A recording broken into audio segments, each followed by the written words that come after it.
أعوذ بالله من الشيطان الرجيم بسم الله الرحمن الرحيم ليس عليك هداهم ولكن الله يهدي من يشاء وما تنفقوا من خير فلأنفسكم وما تنفقون إلا ابتغاء وجه الله وما تنفقوا من خير يوفى إليكم وأنتم لا تظلمون وصلی اللہ علی النبی الکریم۔ سورۃ البقرہ آیت نمبر 272۔ لیس علیک ہداہم، یہ تاکید ثالث چل رہی ہے جس کے اندر تھا فضیلت الحکمہ۔ حکمت خیر کو کہتے ہیں، دانائی سمجھ کو کہتے ہیں، ہر قسم کی سمجھ، خصوصاً مالی معاملات کی سمجھ ایک ایسی چیز ہے جس میں براہ راست حقوق اللہ اور حقوق العباد پورے ہو رہے ہوتے ہیں، اور اگر حکمت اور دانائی سے بندہ ہٹ جائے نا مالی معاملات میں تو کہیں نہ کہیں نقصان ضرور ہوتا ہے، کسی نہ کسی کا نقصان ہوتا ہے، اور اگر کسی کا نقصان ہو جائے تو یہ ظلم بنتا ہے، اور اللہ کریم یہاں فرما رہے ہیں وَمَا لِلظَّالِمِينَ مِنْ أَنصَارٍ، اسی لیے اس موقع پر فرمایا۔ تو آپ نے پڑھا کہ 3 آیتیں، فضیلت الحکمت، وما انفقتم من نفقہ، التنبیہ وادب الحکمہ، ان تبدوا الصدقات فنعما ہی، ترغیب الی الحکمہ، لیس علیک ہداہم، جو ابھی ہم پڑھ رہے ہیں، تسلی و طریقۃ الحکمہ۔ تسلی آتی ہے یعنی ایک عقل مند اور دانا جو امام الانبیاء صلی اللہ علیہ وسلم جیسی شخصیت ہو تو ان کے ذہن پر کوفت آنی شروع ہو جاتی ہے جب امت دانائی سے ہٹ کر کام کرتی ہے۔ تو ظاہر ہے ایک رہنما ہے، ایک تربیت کنندہ ہے، تو ان کے سامنے تو انہیں تو چاہیے کہ سارے کے سارے ٹھیک ٹھاک ہو جائیں، جس طرح کہ ایک استاد چاہتا ہے کہ میرے سارے شاگرد ٹھیک ہو، ایک والد چاہتا ہے کہ میری ساری اولاد ٹھیک ہو۔ اب انہوں نے ٹھیک تو اپنے کاموں سے ہی ہونا ہے نا، لیکن ان کی چاہت، ان کا کوڑنا، ان کی کوف تو یہی ہے۔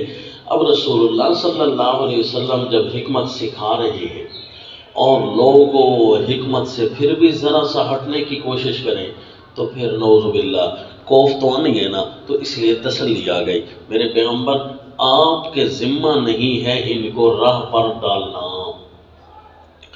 راہ دکھانا آپ کے ذمہ ہے، راہ پر ڈالنا، راہ پر لانا آپ کے ذمہ نہیں ہے۔ وَلَٰكِنَّ اللَّهَ يَهْدِي مَن يَشَاءُ، اور لیکن اللہ راہ پر لاتا ہے جس کو چاہتا ہے، جو صحیح طریقہ انسانیت ہے، حکمت کا طریقہ ہے، خصوصاً مالی معاملات میں، کیونکہ یہ تاکید ثالث الحکمہ چل رہی ہے۔ اب دیکھ رہے ہیں آپ پیچھے کتنی تاکیدیں گزر چکی جی، 3 نا، تو یہ 3 تاکیدیں ہیں۔ اب آ کے لفظ دیکھنا 3 جملے آئیں گے جی، وَمَا تُنْفِقُوا مِنْ خَيْرٍ فَلِأَنفُسِكُمْ، انفاق کے 3 جملے، وَمَا تُنْفِقُونَ إِلَّا ابْتِغَاءَ وَجْهِ اللَّهِ وَمَا تُنْفِقُوا مِنْ خَيْرٍ يُوَفَّى إِلَيْكُمْ وَأَنْتُمْ لَا تُظْلَمُونَ، یہ طریقۃ الحکمت کہہ دیا، تسلی تو دے دی، اب لوگوں کو حکمت اخذ کرنے کا طریقہ بتا دیا کہ کیسے تم لائن پر رہو گے، کیسے تم حکمت پر رہو گے، خصوصاً اس خرچہ کرنے میں۔ خرچہ کہاں کہاں ہوتا ہے جی؟ گھر پر، جان پر، اللہ کی راہ کہیں ہے جی، خصوصاً افضل اللہ کی راہ جو مال جہاد ہے وغیرہ، تو ان سارے خرچوں کے بارے میں فرمایا۔ نمبر 1 طریقۃ الحکمہ، وَمَا تُنْفِقُوا مِنْ خَيْرٍ فَلِأَنفُسِكُمْ، جو بھی تم خرچ کرو گے مال، من خیر، مال، لیکن اس کے علاوہ بھی ہر قسم کی خیر ہے، علم کا خرچ کرنا ہے، مال کا خرچ کرنا ہے، جان کا خرچ کرنا ہے، جی کچھ بھی ہے، کوئی بھی خیر تم خرچ کرو نا، پہلی بات یہ ہے کہ وہ ہوگا تمہارا اپنا فائدہ۔ کہیں بھی خرچ کر رہے ہو نا، فَلِأَنفُسِكُمْ، تمہارا اپنا فائدہ ہونا چاہیے۔ یعنی اگر تم دیکھو کہ کہیں سے بھی مجھے نقصان ہو رہا ہے نا، وہاں سے ہٹ جاؤ، وہاں سے بچ جاؤ۔ حتیٰ کہ گناہ کے امور میں تو ہوتا ہی نقصان ہے نا، نیکی کے امور میں کہیں دیکھو کہ میں اللہ کی راہ میں سارا خرچ کر دوں گا لیکن میری اولاد سوالی بن جائے گی، لوگوں سے مانگنا پھریں گے، نقصان ہو رہا ہے نا۔ تو اب حکمت کا طریقہ اللہ نے پہلا فارمولہ سمجھا دیا کہ پھر نہ کرنا، ما تنفقوا من خیر فلانفسکم۔ پہلی بات یاد رکھو کہ اگر حکمت پر چلنا ہے نا کہ کچھ بھی خرچ کرنا ہے تمہارا اپنا فائدہ ہو۔ نمبر 2 وما تنفقون الا ابتغاء وجه اللہ، اور تم نے خرچ کرنا ہے اللہ ہی کی رضا جوئی میں۔ جب بھی تم خرچ کرو نا، حکمت حاصل کرنے کا طریقہ یہ ہے، حکمت پر چلنے کا طریقہ یہ ہے، دیکھنا اللہ کی رضا اس میں ہے یا نہیں ہے بس۔ اگر اللہ کی رضا نہ ہونا تو بس پھر اس کو چھوڑ دینا، سمجھ جاؤ کہ یہ حکمت کے اوپر چل رہا ہے۔ کتنا پیارا فارمولہ بتا دیا اللہ کے نبی، پریشان ہوئے، آپ کو تسلی دی کہ لیس علیک ہداہم، پھر ساتھ سکھا دیا، آپ تسلی رکھیں میں ان کو سکھاتا ہوں، سمجھاتا ہوں۔ دیکھا وما تنفقون الا ابتغاء وجه اللہ، اور جب تک تم خرچ کرو گے اللہ ہی کی رضا جوئی میں، وما تنفقوا من خیر یوفى الیکم، اور یہ بھی تیسری بات خیال کرنا، جو بھی چیز تم خرچ کرو گے من خیر، کوئی بھی خیر مال، یوفى الیکم، وہ تمہیں پوری ملے گی۔ بس اب کیا خرچ کر رہے ہو یہ تمہیں ملنا ہے، کہاں ملنا ہے یہ اللہ نے نہیں بتایا، دنیا میں بھی مل سکتا ہے اس کا بدلہ اور آخرت میں بھی مل سکتا ہے۔ اچھائی پر خرچ کرو گے تو اچھائی لوٹ کر آئے گی، دنیا میں بھی آ سکتی ہے، آخرت میں تو ہوگی صحیح۔ برائی پر خرچ کرو گے تو وہ تمہارے پہلے اپنے گھر میں لوٹ کر آئے گی، وہ پہلے تمہارے اپنے خلاف لوٹ کر آئے گی۔ دیکھا وما تنفقوا من خیر یوفى الیکم وانتم لا تظلمون۔ اس لیے میری تو کوشش یہی ہوتی ہے کہ جی ہم تو پہلے گناہگار زیادہ ہیں تو ہم کہتے ہیں کوئی نقصان نہ ہو جائے، اور آپ کو بھی سمجھاتا ہوں کہ مہمان کو بھی کم از کم بندہ ایسی چیزیں دے جس میں اس کی صحت کی امید کی جا سکتی ہے کہ اس کو، ورنہ آپ نے بھی مہمان بننا ہے۔ وما تنفقوا من خیر یوفى الیکم، تو بھائی اس بات کا خاص خیال رکھیں۔ ہم بڑی شوق سے فارمی مرغی لے کر آتے ہیں کہ ہمارا مہمان خوش ہو جائے گا، اگرچہ اس کی نیت میں کھوٹ نہیں ہے، اس کی نیت اچھی ہوتی ہے کہ یہ جو ہے نا مزے سے کھائے، اور واقعی اس کے اندر یہود و نصارہ نے کوئی نشہ ہی ایسا ڈالا ہے کہ دیسی مرغی پکی ہوئی ہو ساتھ اور فارمی کے ساتھ پڑی ہو تو نوالا ادھر بھاگ کر جاتا ہے فارمی کی طرف۔ تو بندہ بڑے شوق سے اور احترام سے لاتا ہے، لیکن یہ سوچے کہ اس میں فائدہ ہے یا نقصان ہے۔ اگر آپ کو پتہ ہی نہیں ہے فائدہ یا نقصان کا تو پھر تو خیر ہے، اگر آپ کو پتہ ہے کہ فلاں فلاں چیز میں فائدہ ہے، فلاں فلاں چیز میں نقصان ہے، تو مہمان کو ایسی چیز بھی نہ دی جائے، صدقے خیرات میں بھی ایسی چیز نہ دی جائے۔ اب کوئی جو آپ سے صدقہ مانگنے ہے تو آپ اس کو تمباکو کی پڑیاں دے دیں کہ بھائی چلو یہ بیچارہ نشہ کرتا ہے، سگریٹ پیتا ہے یا حقہ پیتا ہے، غریب بندہ ہے، خرچہ کرے گا تو میں اس کو تھوڑی سی حقہ ہی دے دوں، تو کیا خیال ہے؟ صدقہ تو دے رہے ہیں آپ، دیکھے صحیح، یوفى الیکم، پھر تمہیں پورا ملے گا، پھر خیال کریں۔ تو لہٰذا جب بھی کسی کو دیں نا جی تو تھوڑا دیں، کوئی ضروری تو نہیں ہے کہ آپ نے زیادہ دینا ہے، کوشش کریں تھوڑی سی تھوڑی دیں۔ وما تنفقوا من خیر یوفى الیکم وانتم لا تظلمون، اور تم کمی نہیں کیے جاؤ گے، یعنی حق دینے میں تمہاری کوئی کمی نہیں ہوگی بلکہ تمہیں مکمل بدلہ دیا جائے گا۔ اب جب 3 فارمولے ذہن میں آ گئے، اب بتاؤ حکمت کی لین سے کوئی اترے گا؟ وہ تو بس حکمت اور دانائی میں ہے۔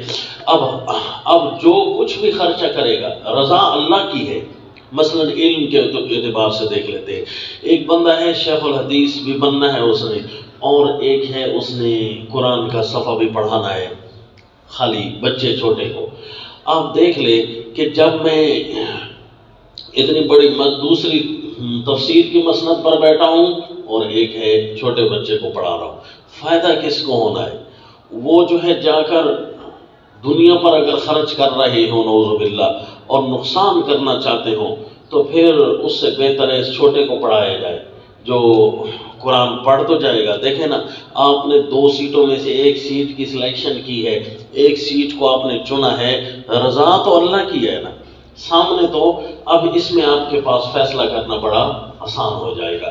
تو کہ اللہ کی رضا کس میں کار فرما ہے، تو لہذا میں وہی چیز خرچ کروں. اور اسی طرح ہے جو آپ نے کپڑے پہننے ہیں تو یہ دیکھنا ہے کہ بھائی میں کپڑے ایسے پہن رہا ہوں یا ویسے پہن رہا ہوں، یہ مہمان آ رہے ہیں میں نے کپڑے نئے پہننے ہیں، کہیں یہ ریاکاری تو نہیں ہے کہ مہمان آ رہے ہیں اور آپ نئے کپڑے.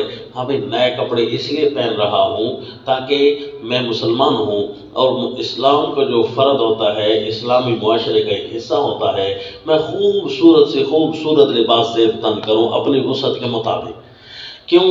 اس لیے کہ میں مسلمان معاشرے میں گندہ تصور نہ ہوں، میری وجہ سے مسلمان معاشرہ برا نہ محسوس ہو، لوگ یہ نہ دیکھیں کہ یہ بھائی مسلمان ہوتے ہی ایسے. تو اب دیکھیں آپ کا اچھے سے اچھا کپڑا پہننا کتنا ثواب ہو گیا، بہت بڑا ثواب ہو گیا. اور اگر آپ خواہ اس نیت سے پہن رہے ہیں کہ میں جو ہے نا کپڑا پہنوں بس دیکھوں بھائی فلاں کو میں ایسی ٹینشن دوں کہ بس جی وہ سوچے کہ بس یہ پہننا آپ کا، حالانکہ اسی معاشرے میں آپ رہتے ہیں، دوسرے کو خواہ سیک دینے کی کوشش کر رہے ہیں جی، تو پھر آپ کا گناہ بھی ساتھ شامل ہو گیا. تو اس لیے حضرت شیخ سعدی رحمہ اللہ فرماتے ہیں فارمولہ ایک ہی ذہن میں رکھیں، ہر چخواہی پوش جو مرضی پہن، فارمولہ ذہن میں ایک ہو کہ میں کس کو راضی کر رہا ہوں. اسی طرح علم حاصل کرنے میں کچھ آپ اپنے جان کو خرچ کر رہے ہیں، تو اگر آپ نعوذ باللہ قرآن و حدیث بھی پڑھ رہے ہیں اور آپ کی نیت صاف نہیں ہے، جی نیت یہی ہے کہ میں جناب لوگوں پر بڑا لگوں گا، لوگ میرے مرید بنیں گے، میں ان کا پیر بنوں گا، اور جناب میں لوگوں کا ایسا پڑا کہ سارے میرے سامنے نعوذ باللہ بھیڑ بکریاں بن جائیں گے، انا للہ و انا الیہ راجعون. تو اب قرآن و سنت سے دوسروں کو شاید فائدہ تو ہو جائے لیکن تیری بری نیت کی وجہ سے نقصان تو ہوا، کیونکہ ما تنفقون الا ابتغاء وجہ اللہ، یہ تو نہ ہوا. اور اگر آپ نے زیادہ سے زیادہ علم حاصل کیا، قرآن کا علم حاصل کروں تاکہ میں اللہ تعالیٰ کے فرمودات سیکھ سکوں، تاکہ لوگوں کو بھی جہنم سے بچاؤں، یہ اور ہم سارے جنت میں جا رہے ہوں، میرے کو نقصان ہو بھی جائے مجھ سے تو میں دوسروں پر محنت کر رہا ہوں، ہو سکتا ہے یہ جنت میں جا رہے ہوں تو میں بھی ساتھ ان کی وجہ سے جنت میں چلا جاؤں. اسی طرح خوبصورت سے خوبصورت میں قرآن کی آواز پڑھنے کی کوشش کروں، اس لیے کہ فلاں کہ جی بڑا اچھا پڑھتا ہے بھائی، نیت بری ہوئی تو ریاکاری آئی تو گندا. اگر آپ نے قرآن اس لیے پڑھا، لوگ گانے بھی بجاتے ہیں، ان کی طرف لوگوں کا کھچاؤ ہوتا ہے، میں قرآن اسی لیے اچھے سے اچھا پڑھوں کہ اللہ تعالیٰ کا دین ترقی میں آ جائے اور لوگ بیچارے جہالت سے بچ کر ادھر آ جائیں، اور میں قرآن پڑھوں اور مجھے اچھے سے اچھا ثواب ملے، زیادہ سے زیادہ ثواب ملے. جب یہ نیت کریں گے نا تو پھر فوراً ہی آپ کو وہ اچھے سے اچھا پڑھنا ثواب ملنے لگ جائے گا. اور ریاکاری کے خطرہ سے کوئی بھی اچھا کام چھوڑے نہیں، خطرہ وہ نہ ہو، خطرہ بے شک ہوتا ہے ریاکاری کا، اس خطرے سے اچھا کام چھوڑے نہیں، نیت کو درست کرتے رہیں. بھائی ٹھیک ہے آپ آرام سے نماز پڑھ رہے ہیں، بھائی استاد بھی ساتھ نماز پڑھ رہے ہیں، میرا فلاں مرید بھی نماز ساتھ پڑھ رہا ہے، تو میں ویسے تو اکیلا ہوتا تو خوبصورت کر کے پڑھتا، اچھی سے اچھی پڑھتا، لیکن ریاکاری کا خطرہ ہے لہذا میں ذرا شارٹ کر کے پڑھتا ہوں تاکہ استاد بے شک سامنے کھڑا ہو، ہے جی مرید سامنے کھڑا ہو، تاکہ جو ہے شیطان میرے ذہن میں یہ وسوسے نہ ڈالے. نہیں پھر اس وجہ سے نماز کوئی درستگی کو نہ چھوڑے، بلکہ آپ نماز کو اسی طرح آرام سے پڑھتے رہیں. بے شک شیطان کہے کہ یہ تو ریاکاری کر رہے، پھر طریقے پڑھ، بات ختم کر، ہے جی یہ تو ریاکاری کر رہے ہیں. بھائی ہاں تجھے استاد دیکھے، تجھے مہمان دیکھے، تجھے شاگرد دیکھے، تجھے فلاں دیکھے، ہے جی. تو اس ریاکاری کے خطرے سے اچھا کام چھوڑنا نہیں ہے. تو یہ 3 فارمولے ذہن میں آ گئے نا جی. اپنا فائدہ ہے، اللہ کی رضا ہے، اور واپس ملنے کی بھی پوری امید رکھ کر اب انشاءاللہ آپ کو حکمت اور دانائی چھوٹنے کو نہ پائے گی.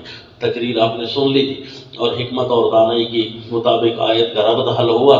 ورنہ یہ آیت پریشان کر دیتی ہے پڑھنے والوں کو کہ اس کی فٹنگ یہاں کیسے. یہ سارے کا سارا تقریر آپ نے یہ نشین رکھنی ہے. للفقراء الذین، اور جی یہاں لکھو گے نا ایک چھوٹا سا جملہ اشکال ہی حل ہو جائیں گے. اولا من سبل الحکمہ، کہ حکمت کے راستوں میں سے سب سے اولا راستہ پھر کیا ہے خرچ کرنے کا؟ اولا من سبل الحکمہ. یہ دیکھیں نا جی، آپ نے پہلے انفاق کے سارے سیغے پڑھے. مثل الذین ينفقون یا ایھا الذین آمنوا لا تبطلوا صدقاتکم مثل الذین ينفقون یا ایھا الذین آمنوا انفقوا من طیبات ما کسبتم وما انفقتم من نفقة او نذرتم من نذر ما تنفقوا من خیر وما تنفقون الا ابتغاء وما تنفقوا من خیر.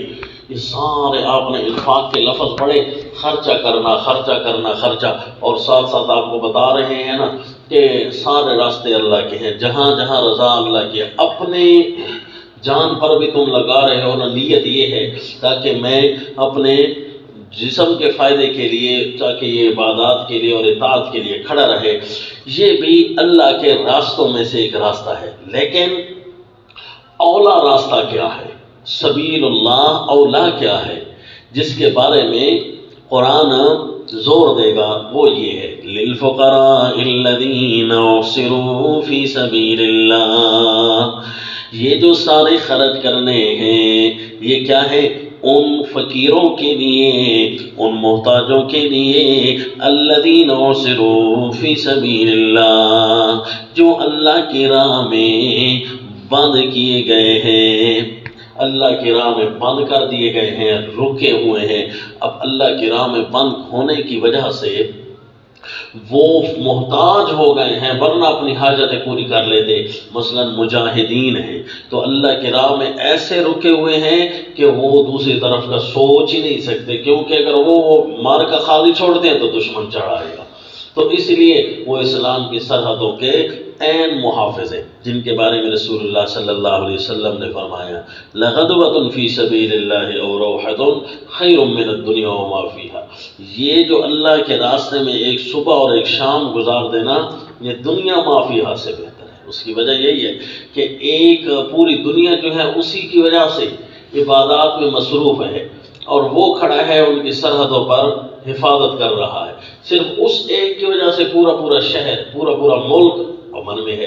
اگر وہ بارڈر سے ہٹ جائے، وہ اپنی باؤنڈری سے ہٹ جائے، تو اسی مقام سے دشمن داخل ہو جائے گا، اور یہ نمازیں پڑھنے والے پھر نمازیں بھی نہیں پڑھ سکیں گے، پھر آ کر دشمن ان کو غارت کر دے گا. تو یہ احصروا فی سبیل اللہ ہوا. پھر احصروا فی سبیل اللہ میں درجہ بدرجہ، جس طرح قرآن کا لفظ عام ہے، ہم اس کو اپنی طرف سے خاص تو نہیں کر سکتے. ایک ہے اعلی المراتب، اعلیٰ طریقے سے جو اللہ کی راہ میں بند ہے، اور کوئی ہے اس سے درجہ بدرجہ نیچے. کوئی ہے قائمین، کوئی ہے قاعدین فی سبیل اللہ، فضل اللہ المجاہدین علی القاعدین. تو سارے کے سارے جو ہے اللہ کی راہ میں بند ہیں. کوئی ہے جو غریبوں اور مسکینوں کے لیے بھاگم بھاگ کوششیں کر رہا ہے. ایک طریقے سے یہ بھی اللہ کا راہ ہے، کیونکہ اللہ کی اطاعت میں چل رہا ہے غریبوں اور محتاجوں کی کوششوں کے لیے. تو یہ بھی ایک گونا اللہ کا راہ ہے. ایک ہے نا اعلیٰ فرد ہونا، اور ایک ہے ادنا فرد ہونا. اعلیٰ اور ادنا کے درمیان میں متوسط افراد کئی ہو سکتے ہیں. تو اعلیٰ فرد سبیل اللہ کا کیا ہے؟ جہاد.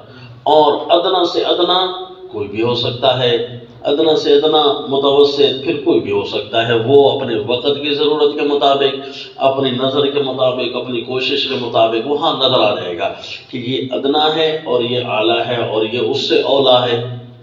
ساروں کو دے.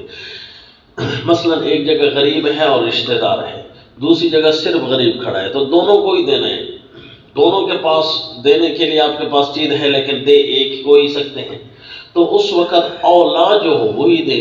کہ ایک غریب ہے اور رشتہ دار ہے، اسی کو ہی دے دے، کیونکہ دو حق ادا ہو رہے ہیں، ایک قرابت کا حق اور دوسرا کہ انسانیت کی خدمت، مسکین ہونے کا حق. اسی طرح پھر اس کا بھی کوئی آئے گا رشتہ دار تو وہ اس کو ترجیح دے دے گا. نہیں سمجھے؟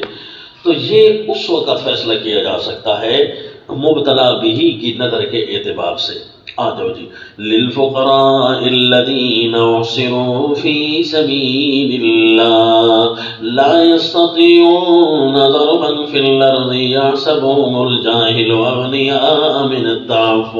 وہ چل پھر نہیں سکتے ملک میں، وہ لا يستطيعون چل پھر نہیں سکتے، وہ ضربا چل پھر نہیں سکتے، وہ چل پھر نہیں سکتے ملک میں. یحسبہم الجاہل اغنیاء سمجھے ان کو ناواقف ان کے حال سے. جاہل سے مراد یہاں کون ہے جی؟ ناواقف ان کے حال سے. جو ان کے حال سے ناواقف ہیں وہ سمجھتے ہیں اغنیاء مالدار ہیں یہ، حل من التعفف ان کے سوال نہ کرنے کی وجہ سے. یعنی وہ خودداری کی وجہ سے اگلا بندہ سمجھتا ہے یہ سفید پوش ہے، خودداری کی وجہ سے وہ سوال نہیں کرتا، اور اگلا بندہ سمجھتا ہے کہ یہ غنی ہوں گے جی، یہ محتاج نہیں ہے. کیونکہ اور ان کو دینا پھر زیادہ کار خیر، کیونکہ یہ معاشرے کے اچھے افراد میں سے ہوتے ہیں. تعرفهم بسیماہم، دیکھ رہے ہیں جی علماء کرام، طلباء کرام بہت سارے اچھے لوگ موجود ہیں جو کہ کبھی اپنے فی سبیل اللہ کے لیے، تعلیم کے لیے جو ہے سوال کرتے ہیں تو وہ خودداری کو قائم رکھتے ہیں، دین کی توہین نہ کریں. ایسا نہ ہو کہ آپ دکان کے سامنے لمبی لائن لگا کر کھڑے ہوں آٹے کی لائن کی طرح. کیوں جی؟ کہ انہوں نے مدرسے کا چندہ لینا ہے جی، 500 روپے جی. تو یہ خیال کریں، خودداری کو قائم رکھیں. گاڑیوں کو روکنا اور یہ وہ کرنا، خودداری کو کم از کم قائم رکھیں، تاکہ ایسا نہ ہو کہ وہی جس سے آپ چندہ لینے گئے ہیں وہ کم از کم کہے کہ میں اپنے بیٹے کو ان جیسا نہیں بناؤں گا. پھر کیا خیال ہے؟ جس گاڑی کے سامنے آپ نے جھنڈے ہلا رہے ہیں، اگر وہ کہے کہ میں اپنے بچوں کو ایسا نہیں بننے دوں گا، تو کیا خیال ہے؟ آپ نے دین اسلام کی ترویج کی ہے کہ رکاوٹ بنے؟ تو خیال کریں، خودداری کو قائم رکھنا. یہ قرآن پاک صاحب بتا رہے یحسبہم الجاہل اغنیاء من التعفف. ایک بندے نے کہا ہے، اگر آپ نے اس کو اطلاع بھجوائی ہے، اس نے کہا جی بس ٹھیک ہے پھر میں انشاءاللہ بعد میں دے دوں گا، تو پھر ایسا نہ ہو کہ روزانہ گھنٹی بجاؤ کہ آپ نے کہا تھا کہ میں دوں گا. تو تعفف کو قائم رکھیں، سمجھا جی؟ کیونکہ ہم لوگ ہمارے بارے میں یہ جو ہے نا کفر نے، یعنی دین پڑھنے پڑھانے والوں کے بارے میں خصوصاً، مجاہدین کے بارے میں خصوصاً، یہ کفر نے ایک ہتھیار استعمال کیا ہے کہ ان کو تھرڈ سمجھے. یہ نعوذ باللہ یہ کمی کی اصطلاح جو ہے یہ انگریز نے ہمارے ہندوستان میں بنائی تھی. صرف ہندوستان میں اس نے نہیں بنائی بلکہ جی اس نے ہر ملک کے اندر بنائی ہے. مثلا وہ بیچارے لوگ جو لوگوں کی خدمت کرتے ہیں، مثلا بال کاٹتے ہیں جی، اسی طرح لوگوں کو سنگی لگاتے ہیں جی، اور اسی طرح کوئی لوہے کا کام کرتا تھا. حالانکہ بنیادی ضروریات جتنی بھی سنبھالی ہیں لوگوں نے، تو ان کی چاہت یہ تھی کہ بنیادی ضروریات سے ان کو ہٹا دیا جائے تاکہ لوگ ان پیشے سے شرم محسوس کریں، اپنے معاشرے میں عار محسوس کریں اور یہ بنیادی ضروریات بنانا چھوڑ دیں جی، تو لوگ ہمارے محتاج تب بنیں گے. تو یہ بنیادی ضروریات میں سے ایک امام مسجد بھی تھے، علماء کرام بھی تھے جو لوگوں کا دین سنبھالے ہوئے تھے. ان ساروں کو اس نے ایک اصطلاح میں رکھا ہے کہ یہ کمی لوگ ہیں. کیا کہا جی؟ کام والوں سے ہیں، یہ کام والے لوگ ہیں، اور کام کمی سے کہہ دیا یعنی یہ درجے میں بھی کم تر ہے. نعوذ باللہ من ذالک. اور یہ ہندو تہذیب میں اور ہندوستان تہذیب میں نا بہت زیادہ رائج تھا، حتیٰ کہ مسلمان بھی اگر کوئی ہو گئے تو وہ مسئلہ پوچھنے آتے کہ یہ جو چوڑا چمار ہیں میں ان سے سلام کر سکتا ہوں نہیں، حالانکہ وہ بھی بیچارے مسلمان ہوتے تھے. یہ بھی بس ان کی اصطلاح میں. تو یہ ہندوستان کی فضا چونکہ اس کے لیے اور زیادہ گرم تھی، تو یعنی نسل پرستی کے اندر، تو انگریز نے پھر جلدی میں تیل کا کام کیا، مزید اس کمی کی اصطلاح کو رواج میں دے دیا، اور یوں اس نے کچھ حصص مقرر کیے، سالانہ گندم کے اندر کہ یہ جی فلاں کا حصہ ہے، یہ لوہے والے کا ہے، یہ بال کاٹنے والے کا ہے، اور یہ برتن بنانے والے کا ہے، یہ جوتیاں بنانے والے کا ہے، اور یہ نماز پڑھانے والے کا ہے، ان ساروں کے حصے اس نے مقرر کی، نعوذ باللہ۔ تو یوں وہ تھرڈ سے تھرڈ رکھنا چاہتا تھا سارے دنیا کے بنیادی شعبوں کو اور امام مسجد کے شعبے، حالانکہ کلکم بنو آدم، سارے ہم ایک خیلوی سے تعلق رکھتے ہیں، سیدنا آدم علیہ السلام، سارے آدم خیل ہیں، سمجھ آ گئی کہ نہیں؟ تو ان میں سے کوئی بھی ایسا نہیں ہے، حتیٰ کہ یاجوج ماجوج بھی من جلد آدم، وہ بھی تو آدم کی اولاد میں سے ہیں۔ تو بھائی سارے کے سارے بنو آدم ہیں، ان میں کوئی گھٹیا ہو اور ان میں کوئی اعلیٰ ہو تو وہ اپنے کردار سے ہوتا ہے، نہ یہ کہ وہ اعلیٰ ہوتا ہے صرف اپنی نسبت کے ساتھ۔ ایک پوٹری ہے اور اس کی نسبت ہے جی وہ سید خاندان سے تعلق رکھتا ہے، تو کیا خیال ہے؟ اعلیٰ ہونا چاہیے ہے جی۔ رسول اللہ صلی اللہ علیہ وسلم کا رشتہ دار ہونا کیا کام آ جائے گا؟ آپ کے چچا پھر کبھی جہنم کے ایندھن تو نہ بنتے نا۔ آپ کے رشتہ دار سیدنا نوح علیہ السلام و تسلیم کا بیٹا وہ کفر پر تو نہ مرتا، قرآن میں آیا۔ حضرت لوط علیہ السلام اور حضرت نوح علیہ السلام کی بیوی کے بارے میں سورہ تحریم میں ہے کہ لَدْخُلَ النَّارَ مَعَ الدَّاخِلِينَ اِنَّا لِلَّهِ وَإِنَّا إِلَيْهِ راجعون۔ تو نسبتیں کام نہیں کرتی، تو لہذا اس تعفف کو برقرار رکھنا ہے، چونکہ کفر ہمارے اوپر پہلے سے وار کر چکا ہے، خصوصاً دینداری کے شعبے کو اس نے پہلے تھرڈ سے تھرڈ بنانے کی کوشش کی ہے، تو آپ مزید اس پر جلتی پر تیل کا کام نہ کریں، آپ اپنی خودداری کو قائم رکھیں۔ اگر آپ نے اپنی خودداری قائم نہ رکھی تو لوگ کہیں گے انگریز سچا تھا۔ جس طرح آج کل ہمارے پاکستانیوں کے حالات دیکھ کر لوگ بڑا پیارا جملہ بولتے ہیں کہ لگتا یہ ہے کہ آپ نے ملک پاکستان انگریزوں سے چھینا نہیں تھا بلکہ وہ خود تنگ ہو کر آپ کو دے کر چلے گئے۔ جی ایسے حالات آپ نے کیے ہیں، تو تعفف کو برقرار رکھنا چاہیے۔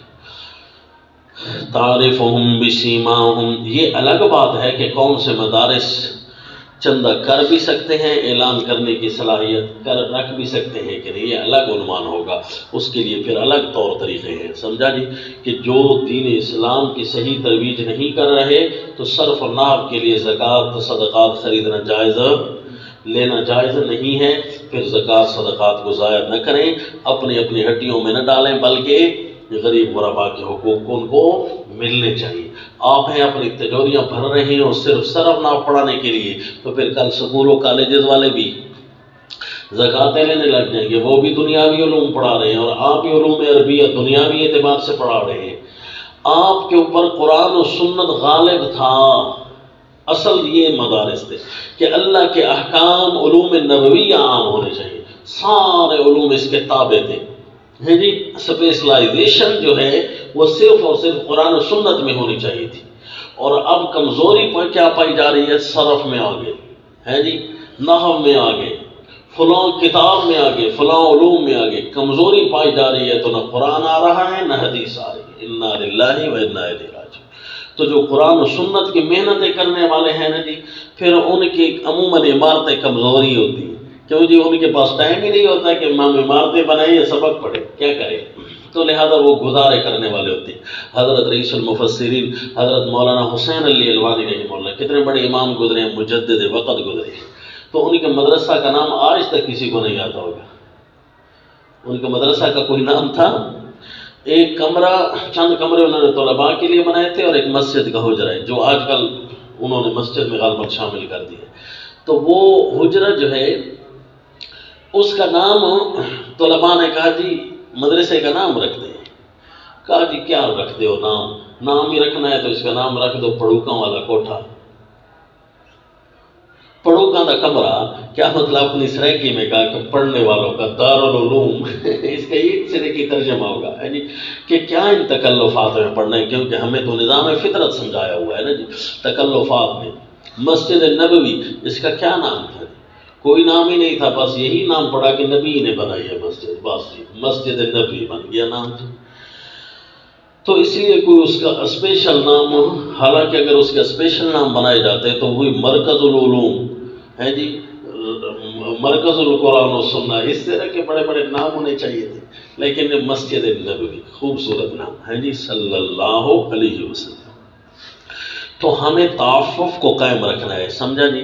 تو آپ جتنے بھی علماء اکرام ہیں، لوگوں کے پیسے پر نظر نہیں رکھنی، لوگوں کے دلوں پر نظر رکھیں۔ آپ ان کے بارے میں آپ سے سوال ہوگا، کیوں جی؟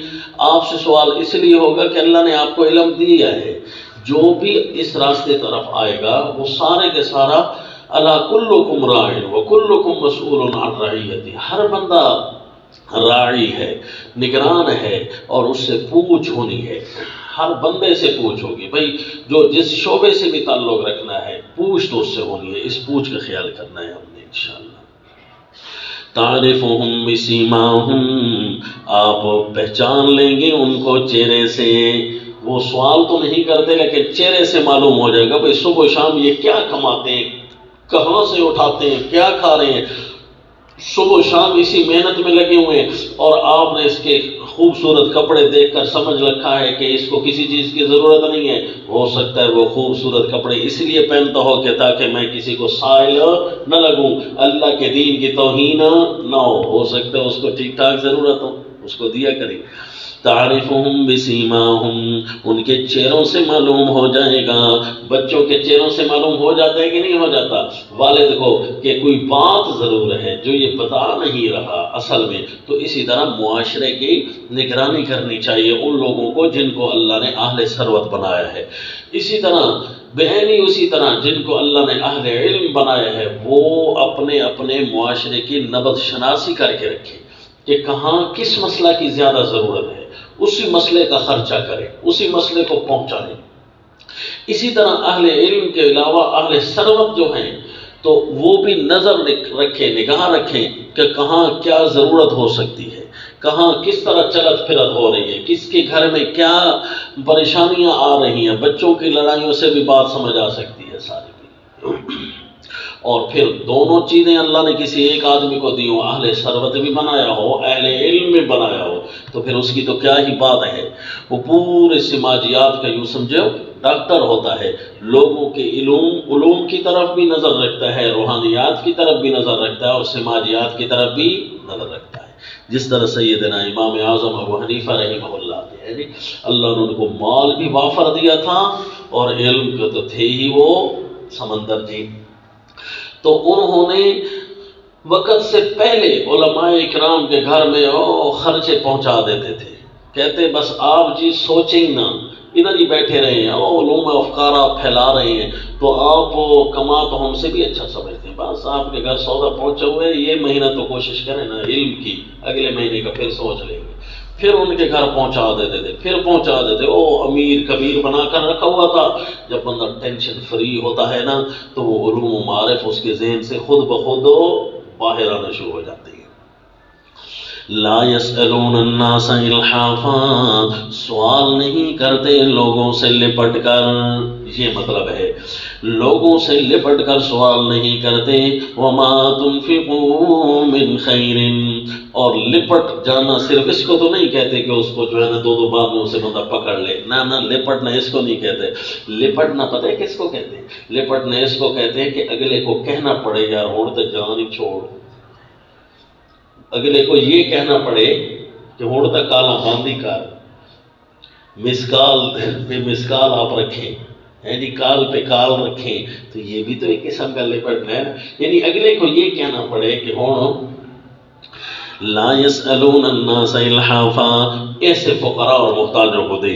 وما تنفقوا من خیر فإن اللہ به علیم، اور جو بھی تم کام کی چیز خرچ کرو، من خیر شیخ الہند منع کرتے، کام کی چیز، کوئی بھی خیر کوئی بھی کام کی چیز خرچ کرو، فإن اللہ به علیم، بے شک اللہ کو معلوم ہے۔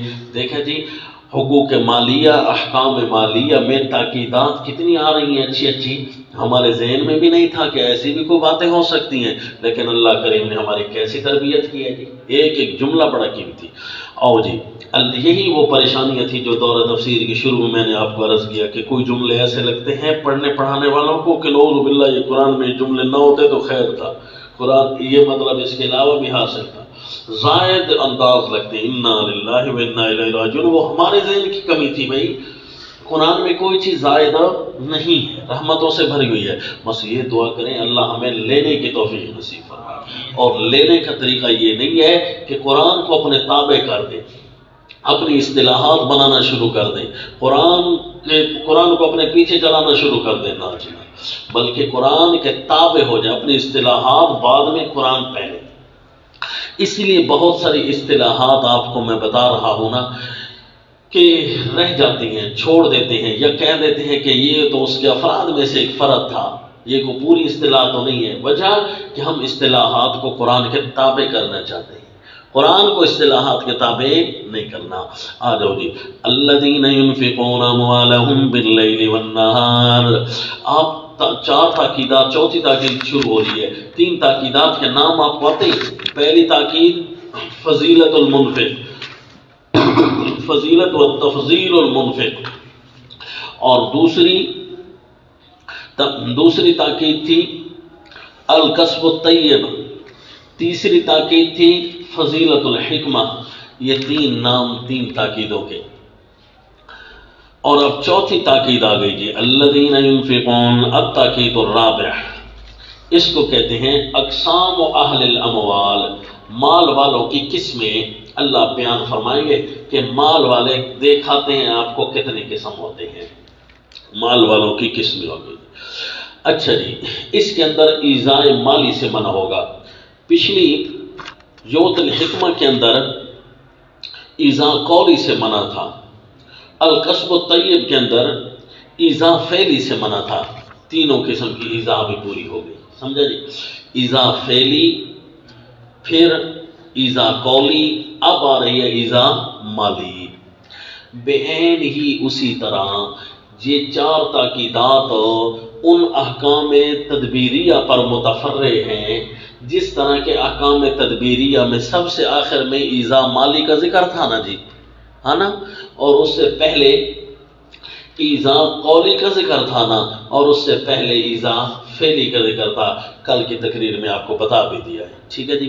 الذین ينفقون اموالهم باللیل والنہار سرا وعلانیہ، جو لوگ خرچ کرتے ہیں اپنے مال باللیل والنہار، رات ہو یا دن ہو، سرا وعلانیہ، چھپا کر کرتے ہیں تاکہ ریاکاری نہ ہو، علانیتاً، ظاہر کر کے کرتے ہیں تاکہ تہمت کا خطرہ نہ ہو، یعنی ریاکاری بھی نہیں کرنی، اور اسی طرح غلط مشہور بھی تو نہیں ہونا موحدین کے ہاں، نیک لوگوں کے ہاں، بھئی یہ تو کوئی شنیدہ ہی نہیں۔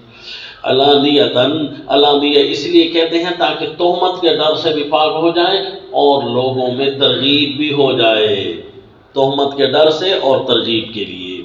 فَلَهُمْ أَجْرُهُمْ عِنْدَ رَبِّهِمْ، ان کے لیے اجر ہوگا ان کا ان کے رب کے پاس۔ کتنا اجر ہوگا جی؟ وَلَا خَوْفٌ عَلَيْهِمْ، اور پہلے بھی یہی فضیلت گزر چکی ہے، لا خوف علیہم ولا هم يحزنون، اجر تو ان کا جتنا بھی ہوگا وہ تو ہوگی جلب منفعت، نفع حاصل کرنا، البتہ دفع مضرت یہ ہوگی نہ دنیا نہ آخرت میں ان کو نہ کوئی ڈر لگے گا نہ کوئی غم لگے گا ان کو۔ جو جی خرچ کرنے والا ایسا ہوتا ہے، وہ ڈر سے بھی پاک ہوتا ہے، بہادر اللہ اسے بناتے ہیں، اور غم سے بھی پاک ہوتا ہے، ٹینشن فری بندہ ہوتا ہے۔ لہذا یہ چیزیں تو پیسے دے کر کمانی چاہیے تھی، تو پیسے دے کر کون سی دکان سے ملتی ہیں جو بندہ کمانے جائے، ایسی چیزیں لینے جائے، کہیں سے بھی نہیں ملتی، یہ اللہ کے حضور سے ملتی ہیں۔ لہذا اللہ کی راہ میں خرچ کرنا شروع کر دو، فائدہ ہوگا۔ اس لیے بھائی اصول یاد رکھیں، خرچ کرنے کے بہت سارے طریقے ہیں آپ کے پاس۔ کسی غریب آدمی کے پاس تھوڑی سی مہنگی چیز بھی لے لیا کریں، تھوڑے سے پیسے زیادہ بھی دے دیا کریں، تاکہ آپ نے اس کے گھر میں ویسے بھی تو پیسے پہنچانے ہیں نا، تو ویسے اس انداز سے پہنچا دیں تھوڑے سا ہے جی.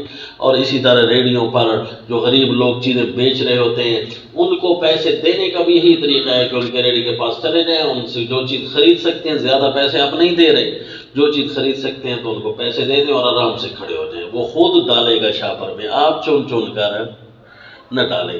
بس جو بھی ہوگا بس ساری چیزوں کا ایک ہی ریٹ لگا ہوا ہے نا, یہ تو نہیں. آپ یہ مجھے نہ کہ استاد تین کیڑا پتا جیڑا کام وہ کریں دیں نا جی, تو کرنے دیں بھائی, وہ اپنا نقصان کر رہا ہے, ہمارا نہیں کر رہا. تو آپ نے اس کو صدقے کی نیت سے گئے ہیں تو آپ اس کو دیں, چنے نہیں, وہ خود دے.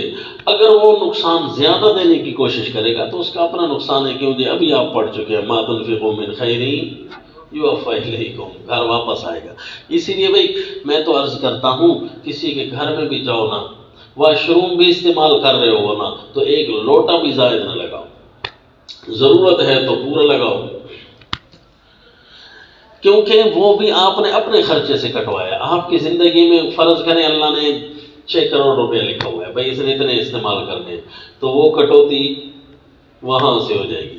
تو آپ کہیں کوئی جی 100 روپے لگ گئی بجے تک جی, تو وہ ضرورت کے وقت پتہ چلے گا کہ کٹوتی نہ ہوتی تو آج مجھے فائدہ ہو جاتا.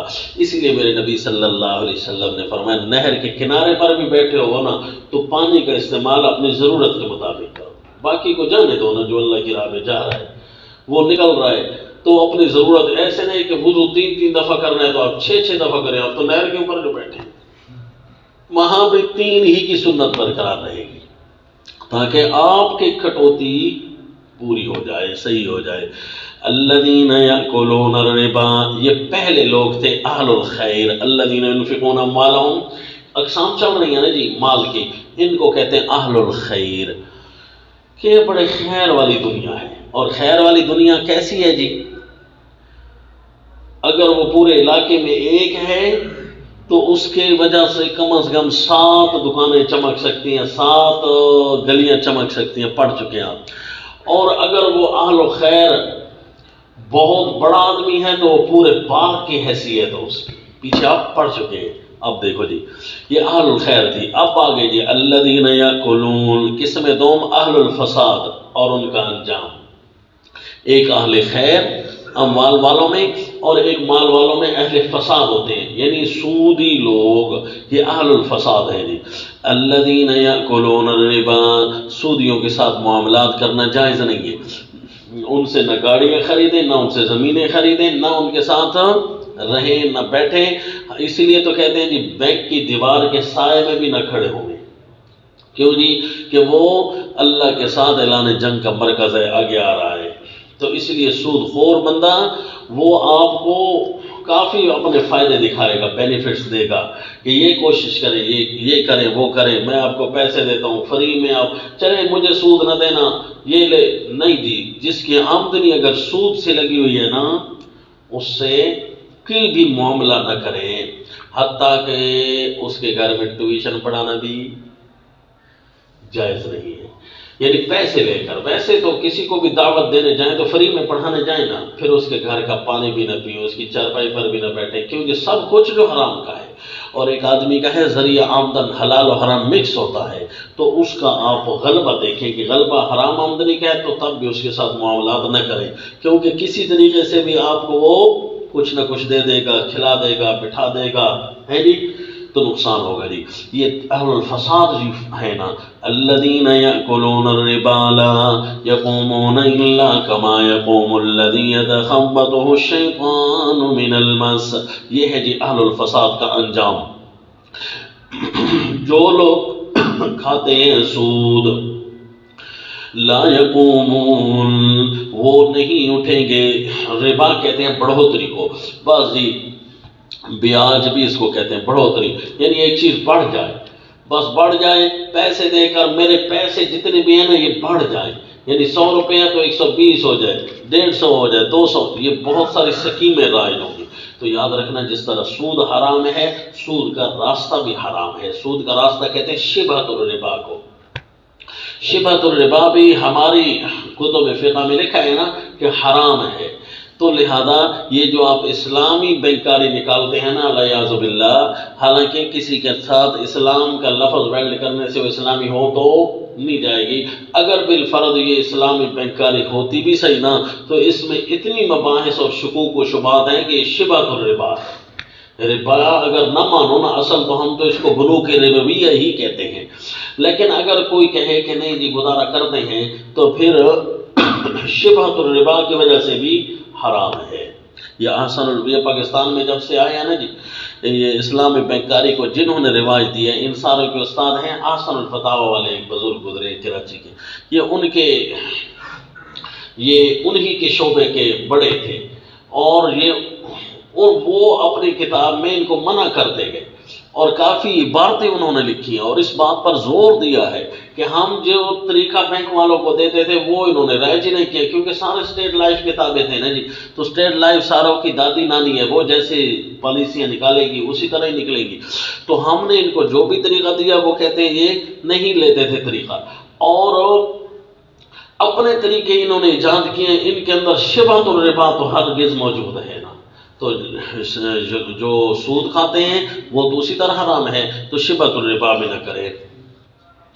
جس کا کوئی پتہ نہیں ہے جس کے بارے میں کہ کاروبار حلال کا ہے یا حرام کا ہے تو اس کے ساتھ کیسے معاملہ، بھائی کیسے نہیں پتہ جی اس آدمی کا، پتہ تو ہونا چاہیے نا جی، معاشرے میں جو رہتا ہے تو پتہ تو ہے نا کہ اس کا قبلہ کعبہ کہاں ہوتا ہے جی، پتہ تو ہوگا۔ اگر بالفرض آپ کو کوئی امریکہ میں بیٹھ کر پیسے بھیج رہا ہے، پتہ نہیں ہے اس کا جی، یہ آپ کو تحفہ میں دیتا ہوں، تو بھائی اس سے آپ تحقیق کر لیں، اپنی کوشش کے مطابق تحقیق کر لیں، یا پھر اس کے ارد گرد کے حالات کو چیک کر لیں کہ اس کے ارد گرد یہ مسلمان معاشرے سے تعلق رکھتا ہے نہیں رکھتا وغیرہ ذالک، سمجھا جی۔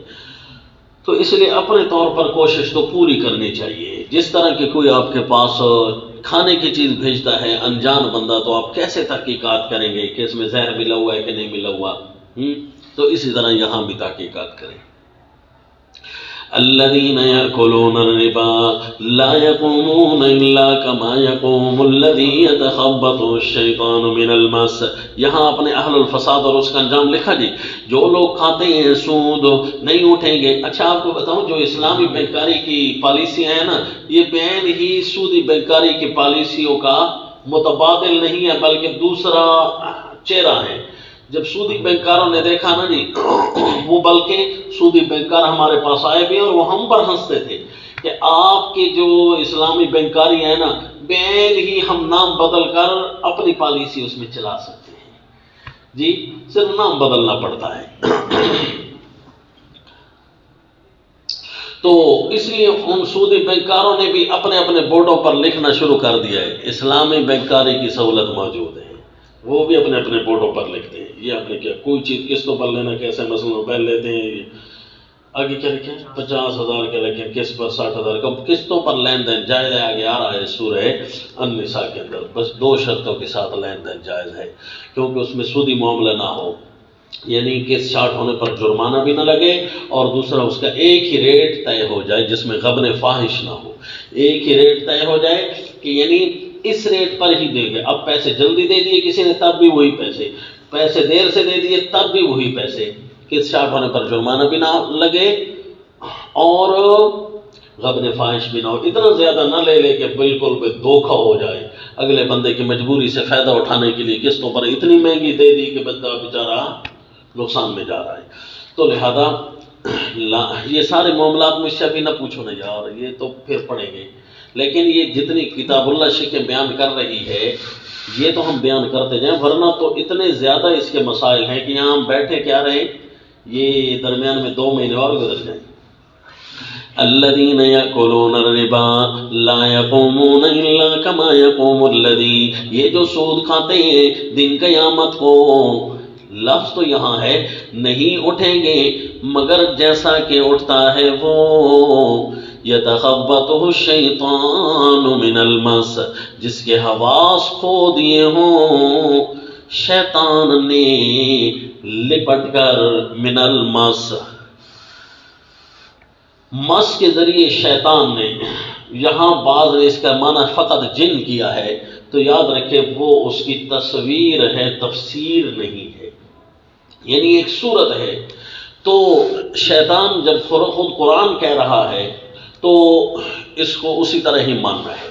تو شیطان نے جس کو ہاتھ لگا کر، شیطان کا ہاتھ جب جس کو لگے، حالانکہ وہ تو پورے جسم میں خون کے اندر جس طرح خون دوڑ سکتا ہے اس کو اسی طرح پہنچ کی اجازت ہے، اور مس کرے شیطان اور اگلا اس کے مس کو قبول بھی کر لے تو پاگل ہو جائے.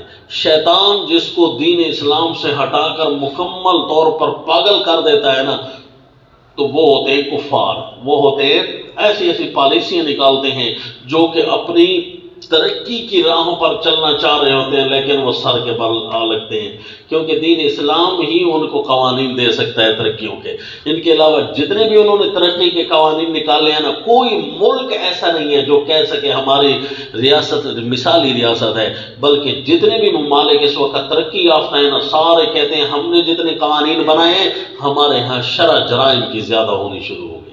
جرائم ہی جرائم، جرائم ہی جرائم. لوگ اس وقت امریکہ کو بڑا تہذیب یافتہ کہتے ہیں نا، تو وہاں پورا شہر ہی ایسا ہے جو زومبیز کا شہر مشہور ہے جی، یعنی وہ پولٹریوں کا شہر ہے نا، تو ان کو کہتے ہیں جی زومبیز. وہاں سارے پولٹری رہتے ہیں، گلیوں میں سوئے ہوئے ہوتے ہیں، کافی ڈرامے کرتے ہیں. تو یعنی جس کو شیطان نے پاگل کر دیا ہو، حواس کھو دیے ہوں، بین ہی اسی طرح سود خورا ہوتا ہے. سود خورا کیا کرتا ہے؟ اپنی ترقی کی راہیں نکالتا ہے، اور چونکہ مال اعصاب پر غالب ہوتا ہے، اور ہماری زندگی میں چونکہ مال نے غالب رہنا تھا تو اس لیے ہمیں مال کی تاکیدات کری جاتی ہیں. اور سود خورا مال کے اندر جب ڈوبتا ہے تو یہ سمجھے پورا کا پورا وہ جسم کے اعتبار سے کافرانہ نظام رکھ رہا ہے، بس صرف اس کا دل جو ہے اس کے اندر عقیدہ یہ موجود ہوگا کہ وہ اللہ کو مانتا ہوگا، باقی اس کے پاس کچھ نہیں ہے، کیونکہ اللہ کے خلاف اس نے نعوذ باللہ مورچہ سنبھال رکھا ہے کہ میں اللہ کو مارتا ہوں. انا للہ و انا الیہ راجعون. تو پھر جب مورچہ ہی سنبھالنا ہے، حرب ہے، اللہ اس معاشرے کو پاک کرنا چاہتا ہے اور یہ اموال کے ذریعے اس معاملے کو، اس پوری ریاست کو خراب کرنا چاہتا ہے. اللہ ساروں کے حقوق پورے کرنا چاہ رہے ہیں اور یہ چاہتا ہے کہ حقوق کو غصب کیا جائے، امیر امیر تر ہوتا چلا جائے اور غریب غریب تر ہوتا چلا جائے. آپ کہیں ویسے تو سارے زانی بھی اسی طرح ہے، شرابی بھی اسی طرح ہے کہ وہ معاشرے کو ناپاک کر رہا ہوتا ہے اللہ کے خلاف، اس نے بھی مورچے سنبھال رکھے ہیں. تو یاد رکھیے وہ اپنے اپنے مورچوں کے اعتبار سے الگ ہے. سود خور کا جو مورچہ ہے نا، یہ سب سے بڑا یہی ہے، کیونکہ اموال فطرت پر غالب ہوتے ہیں. اموال، اگر کوئی بندہ بینک ملازم ہے یعنی سیکورٹی گارڈ وغیرہ ہے تو وہ جو تنخواہ لیتا ہے کہ حلال ہے، نہیں بھائی نہیں.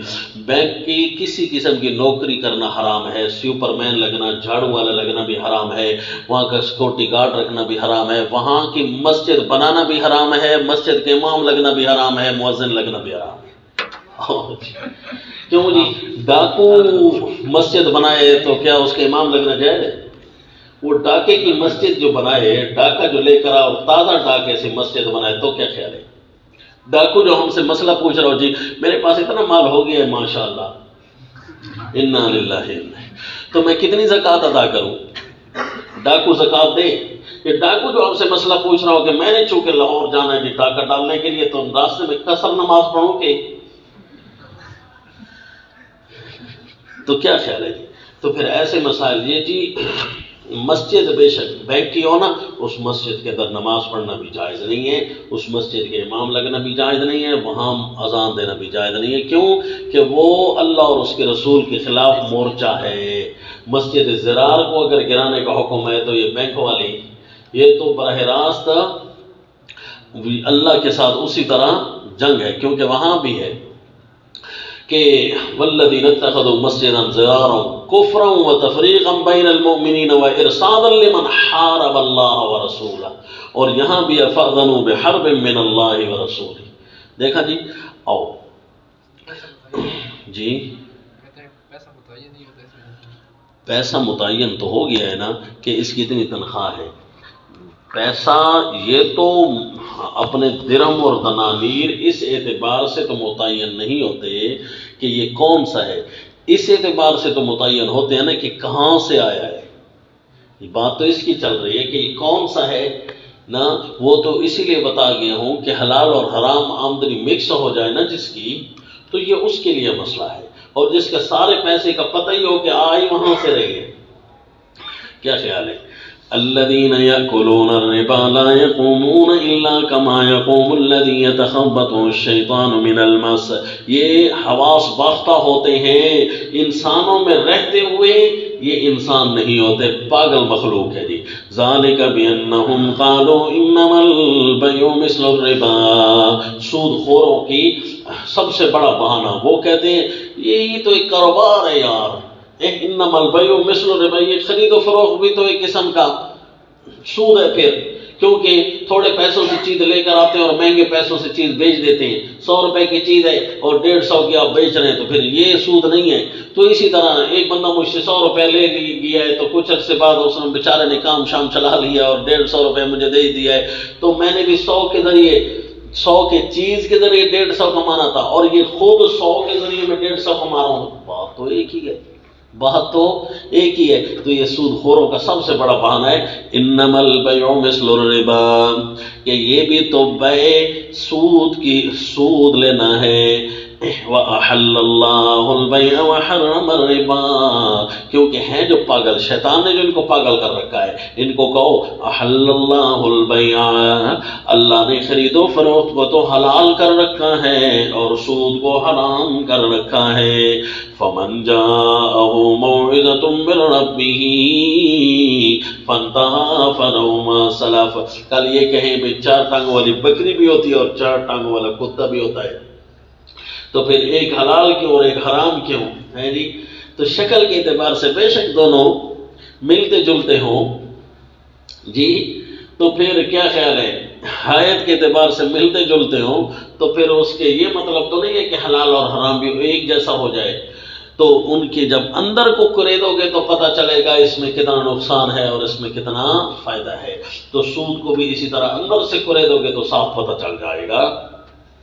وَأَحَلَّ اللَّهُ الْبَيْعَ، یہاں جی 100 کے بدلے 150 آیا ہے نا خرید و فروخت میں، تو اس میں ایک چیز کا تبادلہ بھی ہو گیا ہے، کوئی فائدہ بھی تو ہوا ہے. اور 100 کے بدلے میں سود خور کے پاس 100 کے بدلے میں اگر 150 ہے تو درمیان میں چیز کہاں ہے؟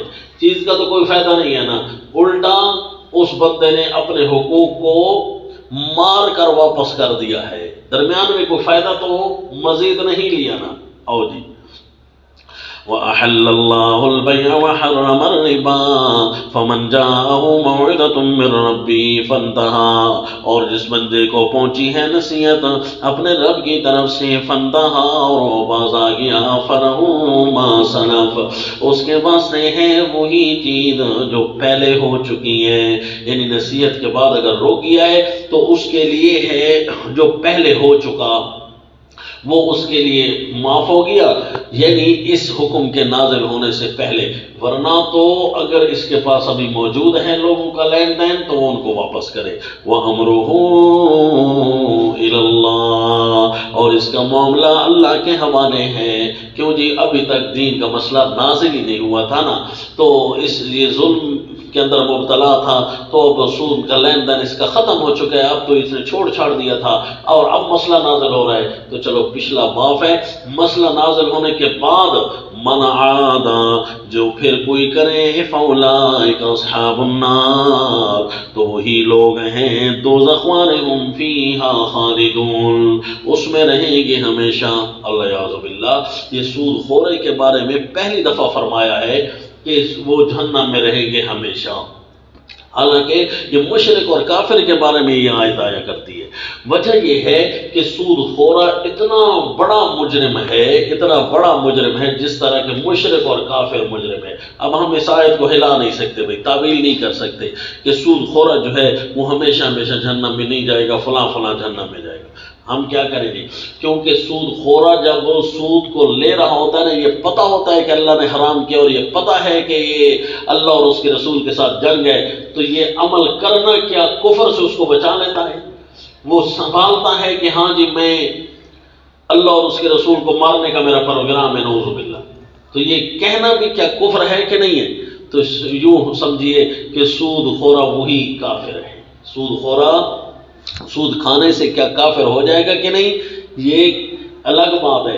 ایک ہے کہ وہ کہتا ہے کہ اس کو میں سنبھالوں گا، بے شک اللہ نے حرام کر رکھا ہے، میں اس کو، بے شک اللہ اور اس کے رسول نے جنگ کر رکھی ہے، میں اس جنگ کو سنبھال لوں گا، تو اب یہ بندہ کافر ہے، ٹھیک ہے جی۔ اور جب یہ کافر ہے تو کافر کی سزا تو یہی ہے۔ اس لیے یہ فیصلہ ہم حتمی نہیں کر سکتے کہ کون سا سود خورا مسلمان ہے اور کون سا سود خورا کافر ہے، کیوں جی یہ انتہا درجے کا معاملہ ہے، انتہا درجے کا معاملہ ہے۔ من عاد فاولئک اصحاب، کیونکہ مالی معاملات یا احکام پر غالب ہے نا، تو سود کی وجہ سے احکام پر غلبہ آئے گا اور یہ بندہ گیا۔ یمحق اللہ الربا، یہاں دیکھو ضلالت النظام الربوی، سودی نظام کی ضلالت، جس طرح پیچھے فضائل آ رہے تھے نا انفاق کے، اس کے مقابلے میں یہ ضلالت۔ یمحق اللہ الربا ویربی الصدقات، اللہ مٹاتا ہے سود کو اور بڑھاتا ہے صدقات کو، خیرات کو۔ واللہ لا يحب كل کفار اثیم، اور اللہ تعالی پسند نہیں کرتا، خوش نہیں ہے کل کفار، کسی ناشکرے سے، اثیم، جو ایسا گناہ گار ہو جو فطرت میں گناہ کو داخل کرے، ایسا گناہ گار جو فطرت میں گناہ کو داخل کرے، جس کو گھٹی میں گناہ پڑا ہو نا، اس کو اثیم کہتے ہیں فطرتی طور پر، یعنی فطرت کے گناہوں کو چھیڑتا ہے نا، تو یہ سودی نظام یہ پوری فطرت کو مسخ کرنے کے مترادف ہے، تو یہ اثیم بھی ہے۔ اور کفار ایسا ہے کہ ناقدرہ ہے، اللہ نے ایسا بڑا نظام الاموال دیا ہے کہ اس کے ذریعے زمین اپنے قبلے کعبے سیدھے کر سکتے تھے لوگ، لیکن اس نے اللہ کے سارے بتائے ہوئے حقوق مالیہ کو پس پش ڈال دیا، تو کفار بھی بنا اور ایسا اثیم، ایسا گناہ گار جو فطرت کو مسخ کرنے کے مترادف ہے۔ اس لیے آپ راکے میں اثیم نہ لکھا کریں، سمجھا، یہ جملہ غلط ہے۔ واللہ لا يحب كل کفار اثیم، راکم اثیم لکھنا اپنے بارے میں کہ میں فلاں احکر فلاں راکم اثیم یہ بات لکھ رہا ہوں، اس کا معنی تو یہ ہے کہ میں فطرت کا گندا ہوں جی۔ ان الذین آمنوا، آپ حیران ہو جائیں گے کہ ان الذین آمنوا اب یہاں کیسے آ گیا؟ اہل الخیر اور اہل الفساد کے اندر ذکر تو ہو گیا، یہاں ان الذین آمنوا آپ لکھیں گے چھوٹا سا جملہ، سوال حل ہو جائے گا۔ ترغیب الی التعمیل، کہ تعمیل کی طرف ترغیب دی جا رہی ہے۔ ان الذین آمنوا وعملوا الصالحات واقاموا الصلاة وآتوا الزکاة، بے شک جو ایمان لے کر آئے، اس کے اندر سود والی آیتیں بھی ہیں، وعملوا الصالحات، اور نیک اعمال بھی کیے، اس کے اندر سود سے بچنا بھی ہے، واقاموا الصلاة، اور نماز کو قائم رکھا، حرام کو چھوڑ کر، جس کے اندر سود سے بچنا بھی آ گیا۔ قیام تو اسی کو کہتے ہیں نا، ادائے صلاۃ نہیں بلکہ اقامت صلاۃ۔ اقامت صلاۃ کے 3 شعبے بتا دیا، خاشعون، دائمون، یحافظون۔ وآتوا الزکاة، اور مالوں کی پاکی دیتا رہا، جس کے اندر سود سے بچنا آ گیا۔ چاروں الفاظ کے اندر سود سے بچنا آ گیا کہ نہ آ گیا ہے؟ لہم اجر عند ربہم، ان کے لیے ان کا اجر ہے ان کے رب کے ہاں۔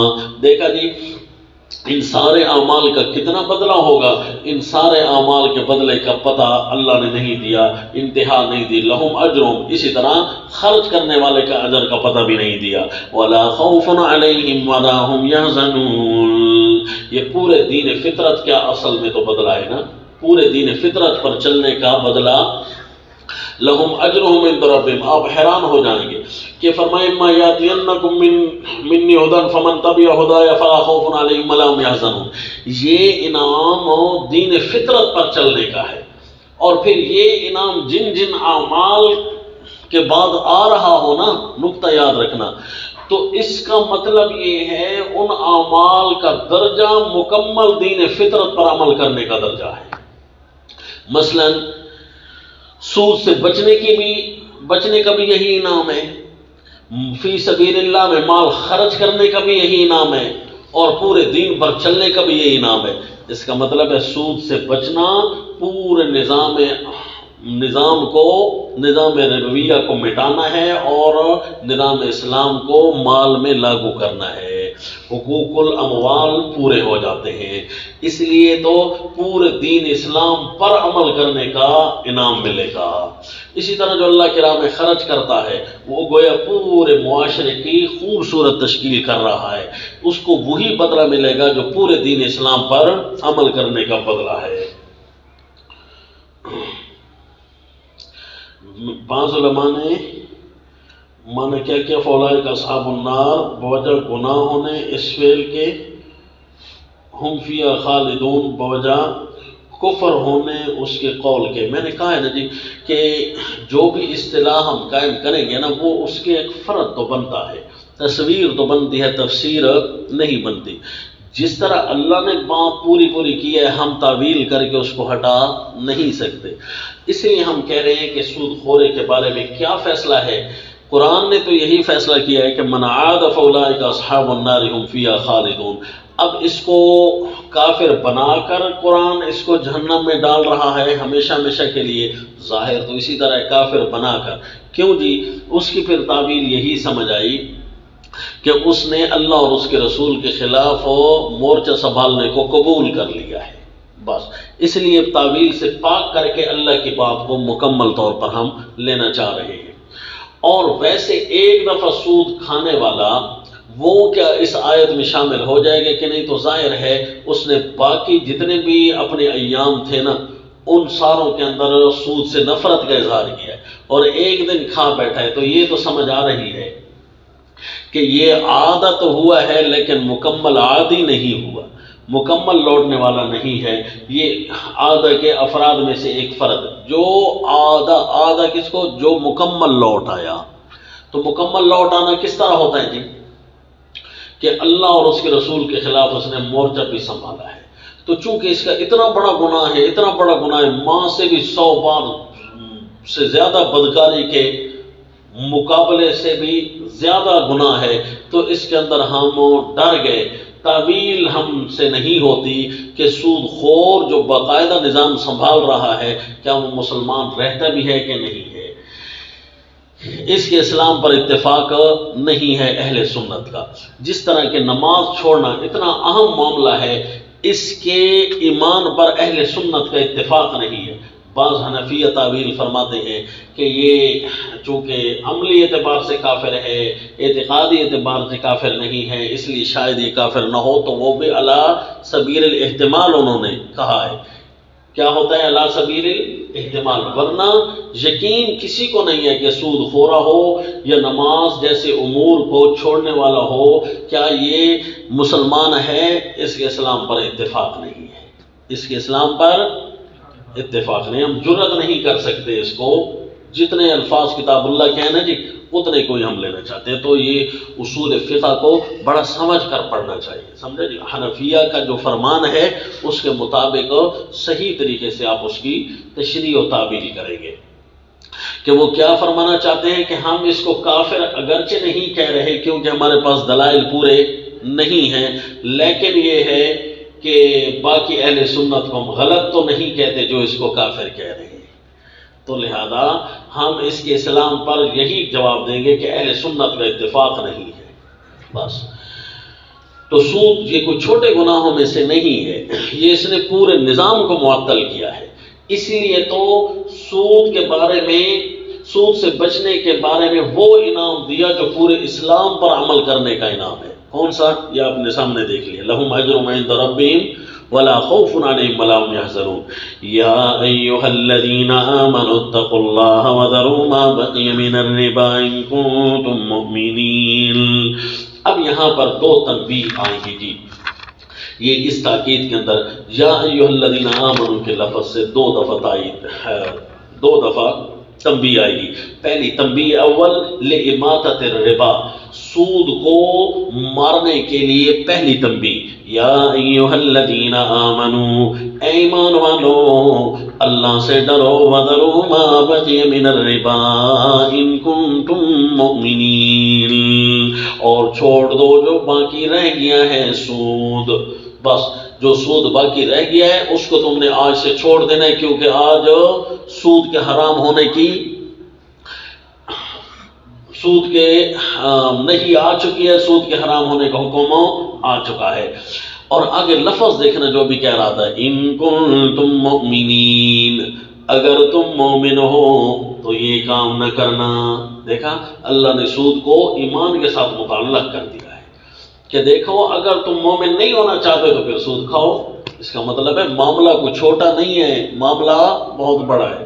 فَإِن لَّمْ تَفْعَلُوا، یہ تنبیہ کے اندر آپ الفاظ دیکھتے جائیں، 4 دفعہ ان آ رہا ہے۔ ان کنتم مؤمنین، ان لم تفعلوا، ان تبتم وان کان ذو عسرہ، 4 دفعہ ان آیا، اور شروع اور آخر میں 2 دفعہ اتقوا آیا، یا ایھا الذین آمنوا اتقوا اللہ، آگے آیا واتقوا یوما ترجعون فیہ الی اللہ۔ دیکھا کہ تنبیہ اول میں 2 دفعہ تقوی کا حکم ہے اور 4 دفعہ شرط کے ساتھ ذکر ہے۔ فَإِن لَّمْ تَفْعَلُوا، اگر تم نہیں کرتے یعنی چھوڑتے نہیں ہو، فَأْذَنُوا بِحَرْبٍ مِّنَ اللَّهِ وَرَسُولِهِ، تو تیار ہو جاؤ، فَأْذَنُوا، تیار ہو جاؤ اللہ سے لڑنے کو اور اس کے رسول سے لڑنے کو۔ ہاں جی، جو اللہ اور اس کے رسول سے لڑے، ہماری سرائکی میں بولتے ہیں جیڑا اللہ نال بھیڑے وقت اللہ ساوات نتھی ونڈے سی۔ ہاں جی، پھر یہ سود خورا کبھی پرامن تو نہیں رہے گا۔ وَإِن تُبْتُمْ فَلَكُمْ رُءُوسُ أَمْوَالِكُمْ، اگر آپ کو سرسبز و شاداب نظر آ رہے ہیں نا تو وہ آپ کی نظروں کا دھوکہ ہے۔ حقیقت میں ان کو ذرا تھوڑا سا کھنگالیں، آپ کو پتہ چل جائے گا کہ اس زمین پر وہ ایسے رہ رہے ہیں جس طرح شیطان نے ان کو باقاعدہ طور پر ان کے حواس اپنے کنٹرول میں لے لیے ہوں۔ وَإِن تُبْتُمْ فَلَكُمْ رُءُوسُ أَمْوَالِكُمْ، اگر تم توبہ کرتے ہو، تیسرا آیا، تمہارے لیے ہیں تمہارے اصل مال، بیاج اوپر نہیں، سود اوپر نہیں لینا، اصل مال لینا ہے۔ لا تظلمون ولا تظلمون، نہ تم کسی پر ظلم کرو اور نہ تم پر کوئی ظلم ہو۔ وَإِن كَانَ ذُو عُسْرَةٍ، چوتھی شرط، وَإِن كَانَ ذُو عُسْرَةٍ، جس کے ساتھ تم نے سودی لین دین سودی معاملہ کر رکھا تھا اور اس سے اب سود ختم کرنا ہے تو اس سے اصل مال لے لو، کو میں اوپر سود نہیں لیتا۔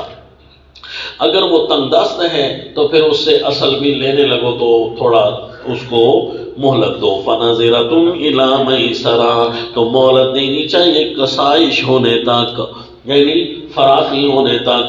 وَأَن تَصَدَّقُوا خَيْرٌ لَكُمْ إِن كُنتُمْ تَعْلَمُونَ، اور بخش دو تم اس کو، ان تصدقوا، بخش دو تم اس کو تو بہت بہتر ہے تمہارے لیے، اگر تم سمجھ سکو تو۔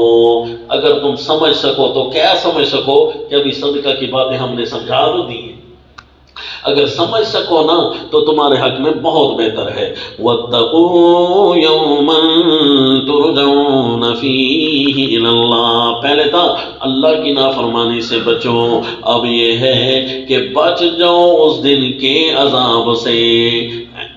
یعنی سود چھوڑنے کا طریقہ یہ ہے، اپنے سامنے قیامت کا منظر رکھو۔ وَاتَّقُوا يَوْمًا تُرْجَعُونَ فِيهِ إِلَى اللَّهِ، اگر دل میں ڈر پیدا نہ ہو رہا ہو نا، دریاؤں اور سمندروں کی بڑی بڑی لہروں کو دیکھو جو پہاڑ کو بھی ڈبو لیتی ہے، تو اللہ کی طاقت وہاں آنکھوں کے سامنے جب آتی ہے نا تو دل کا میلا پن اترنا شروع ہو جاتا ہے۔ تو اسی طرح دن قیامت اس کو جب سامنے رکھو گے، جب پوری زمین موج میں ہوگی، یوم تمور السماء مورا وتسیر الجبال سیرا، تو پھر اس دن کیا حال ہوگا جی؟ واتقوا یوما ترجعون فیہ الی اللہ، چند کھوٹے سکے لے کر کیا کرو گے؟ اس دن کے عذاب سے ڈر جاؤ جس دن تم نے اللہ کی طرف لوٹ کر جانا ہے۔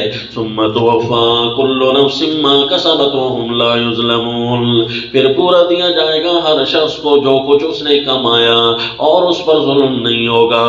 یا ایھا الذین آمنوا اذا تداینتم بدین، او جی یہ واتقوا یومن، اچھا یہاں لکھ لو ترغیب للتعمیل، پہلے تھی نا ترغیب جس طرح آئی ان الذین آمنوا کے ساتھ، اور یہاں ترہیب آئی، ترغیب اور ترہیب۔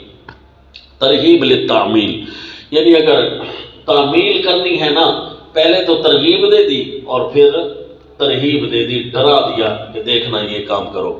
آ جاؤ جی، یا ایھا الذین آمنوا، یہاں لکھو تنبیہ ثانی لاماطۃ النظام الربوی، پہلے تھا سود کو مٹانے کے لیے تنبیہ، اب ہے سودی نظام کو مٹانے کے لیے تنبیہ، کہ سودی نظام کو مٹانا ہے نا تو پھر یہ کام کرو۔ اللہ نے 14 احکام چھوٹے چھوٹے دے دیے۔ کتنے احکام؟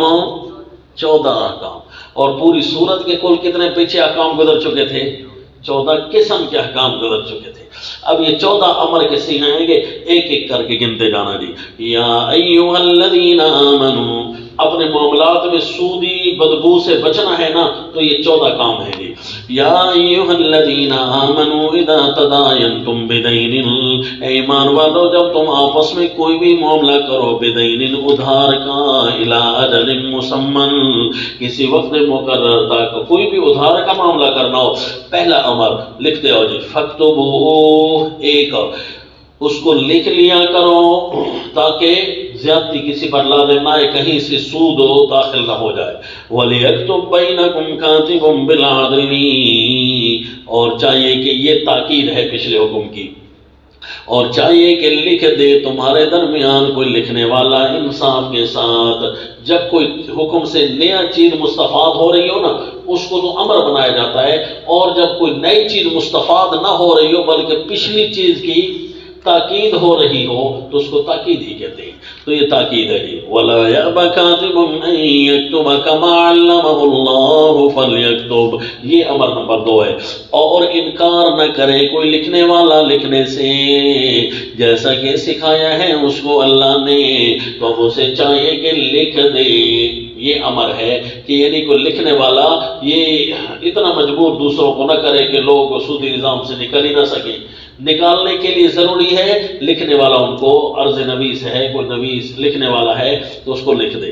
وَلْيُمْلِلِ الَّذِي عَلَيْهِ الْحَقُّ وَلْيَتَّقِ اللَّهَ رَبًّا، اگر لکھائی والے پیسے لے تو پھر کون پیسے دے گا جی؟ یہ تیسرا حکم، اور لکھوائے وہ بندہ جس کے ذمہ قرض ہے، جو قرضہ اپنے ذمہ لے رہا ہے نا وہ لکھوائے، اور لکھوائی کا خرچہ وہ دے۔ وَلْيَتَّقِ اللَّهَ رَبَّهُ وَلَا يَبْخَسْ مِنْهُ شَيْئًا، اور ڈرے اللہ سے جو اس کا رب ہے، ربہو جو اس کا رب ہے، اور کم نہ کرے اس سے کچھ۔ لکھوا تو میں لکھوا لاتا ہوں، تھوڑا سا کم لکھوا لینا، اللہ سے ڈرے، اپنے رب سے ڈرے، کوئی چیز بھی کم نہ کرے، نہ مدت کے بارے میں کوئی کمی پیشی کا مظاہرہ کرے، نہ رقم کے بارے میں۔ فَإِنْ كَانَ الَّذِي عَلَيْهِ الْحَقُّ سَفِيهًا أَوْ ضَعِيفًا أَوْ لَا يَسْتَطِيعُ أَن يُمِلَّ فَلْيُمْلِلْ، اس پر بھی لکھو 4، فَلْيُمْلِلْ، یعنی اگر ہے وہ لکھنے والا، اگر جس پر ہے حق، جس آدمی کے ذمہ ہے نا حق، اگر وہ ہے بے عقل، سفیہن او ضعیفن، یا کمزور ہے، او لا یستطیع ان یمل، یا وہ اتنی طاقت نہیں رکھتا کہ وہ بتلا سکے، لکھوا سکے بتلا سکے، فَلْيُمْلِلْ وَلِيُّهُ بِالْعَدْلِ، تو پھر اس کا کارگزار لکھوا دے، بتلا دے انصاف کے ساتھ۔ اس کا جو کارگزار ہے یعنی اس کا جو نظام سنبھالا ہوا ہے جس آدمی نے، پھر وہ لکھوا دے کارگزار۔ وَاسْتَشْهِدُوا شَهِيدَيْنِ، اس امر پر لکھو نمبر 5، اور گواہ کرو 2 گواہوں کو، مِن رِجَالِكُمْ، اپنے مردوں سے۔ امر نمبر 5 ہو گیا۔ فَإِن لَّمْ يَكُونَا، یہ 6 ہو گیا جی، اگر نہ ہوں میں 2 مرد، فَرَجُلٌ وَامْرَأَتَانِ، تو 1 مرد اور 2 عورتوں کو گواہ بنا لو، لیکن ان میں سے ممن ترضون من الشہداء، ان لوگوں میں سے جن کو تم پسند کرتے ہو گواہوں میں سے رکھنا۔ انتظلّہ، تاکہ اگر بھول جائیں ان میں سے ایک، فتذکر احداہما الاخری، تو یاد دلا دے اس کو دوسری، کیونکہ وہ ذہنی اعتبار سے مرد سے آدھیاں ہو سکتی ہیں عمومی طور پر، تو بعض عورتیں تو ہوتی ہیں جو مردوں سے بھی لائق ہوتی ہیں، لیکن عمومی رجحان یہ ہے کہ مردوں سے عورتیں نصف میں ہوتی ہیں، تو لہذا اگر وہ آپس میں بھول نہیں پائیں گی نا تو فوراً یاد دلا دیں گی، اور ویسے عادت بھی ہوتی ہے، وہ فوراً چھوٹی سی بات کو بھی یاد دلا دیتی ہے۔ وَلَا يَأْبَ الشُّهَدَاءُ إِذَا مَا دُعُوا، یہ نمبر 7 ہے جی امر، اور انکار نہ کرے گواہ جس وقت وہ بلائے جاویں۔ پھر گواہی جو اگر وہ نہ کریں تو پھر معاشرہ کیسے پاک ہوگا جی؟ لہذا انکار نہ کریں اگر ان کو بلایا جائے۔ وَلَا تَسْأَمُوا، اور نہ سستی کیا کرو، یہ نمبر 8، اور نہ سستی کیا کرو ان تکتبوہ، اس کے لکھنے سے، صغیراً او کبیراً، چھوٹا ہو یا معاملہ ہو بڑا، الی اجلی، اس کی میعاد تک۔ کیوں جی؟ چھوٹے معاملے بعض اوقات سودی نظام میں داخل ہو جاتے ہیں، اس لیے سارے لکھے کرو معاملات۔ ذالکم اقسط عند اللہ، یہ پورا انصاف ہے اللہ کے ہاں، واقوم للشہادہ، اور بہت درست رکھنے والا ہے گواہی کو یہ معاملہ۔ وَأَدْنَا أَلَّا تَرْتَابُوا، اور شک میں نہ پڑنے سے یہی بات زیادہ نزدیک ہے، لکھ بھی لو اور گواہ بھی بنا دو، دونوں چیزیں ہو گئی تھی۔ الا ان تکون تجارتا عن تراض من، الا ان تکون تجارتا حاضرہ، اللہ تکتبوها تک، یہ ہوگا جی 9 نمبر، مگر یہ کہ سودا ہو ہاتھوں ہاتھ، تجارتا حاضرہ، سودا ہو ہاتھوں ہاتھ، تدیرونہا بینکم، لیتے دیتے ہو اس کو آپس میں، فلیس علیکم جناح، تو تم پر کوئی گناہ نہیں ہے، اللہ تکتبوہا، کہ اس کو تم نہ لکھو۔ ہاتھوں ہاتھ جو سودا چل رہا ہے، پیسے لے اور سودا لے، اس کو لکھنا ضروری نہیں ہے۔ وَأَشْهِدُوا إِذَا تَبَايَعْتُمْ، اور حکم نمبر 10، اور گواہ کر لیا کرو جب تم سودا کرو تو۔ اگر تم یہاں بھی تجارتی معاملات کر رہے ہو تو کم از کم اس سودا بازی میں کوئی نہ کوئی گواہ یہاں بھی کر لیا کرو، عمومی خطرات یہاں ہوتے ہیں، وہ کہے گا میں نے آپ کی دکان سے لیا، وہ کہے گا آپ نے لیے ہی نہیں ہے، تو یہاں کوئی نہ کوئی گواہی کی ترتیب ہو بنا لو۔ وَلَا يُضَارَّ كَاتِبٌ وَلَا شَهِيدٌ، یہ نمبر 11، وَلَا يُضَارَّ، اور نہ نقصان کرے لکھنے والا، وَلَا شَهِيدٌ،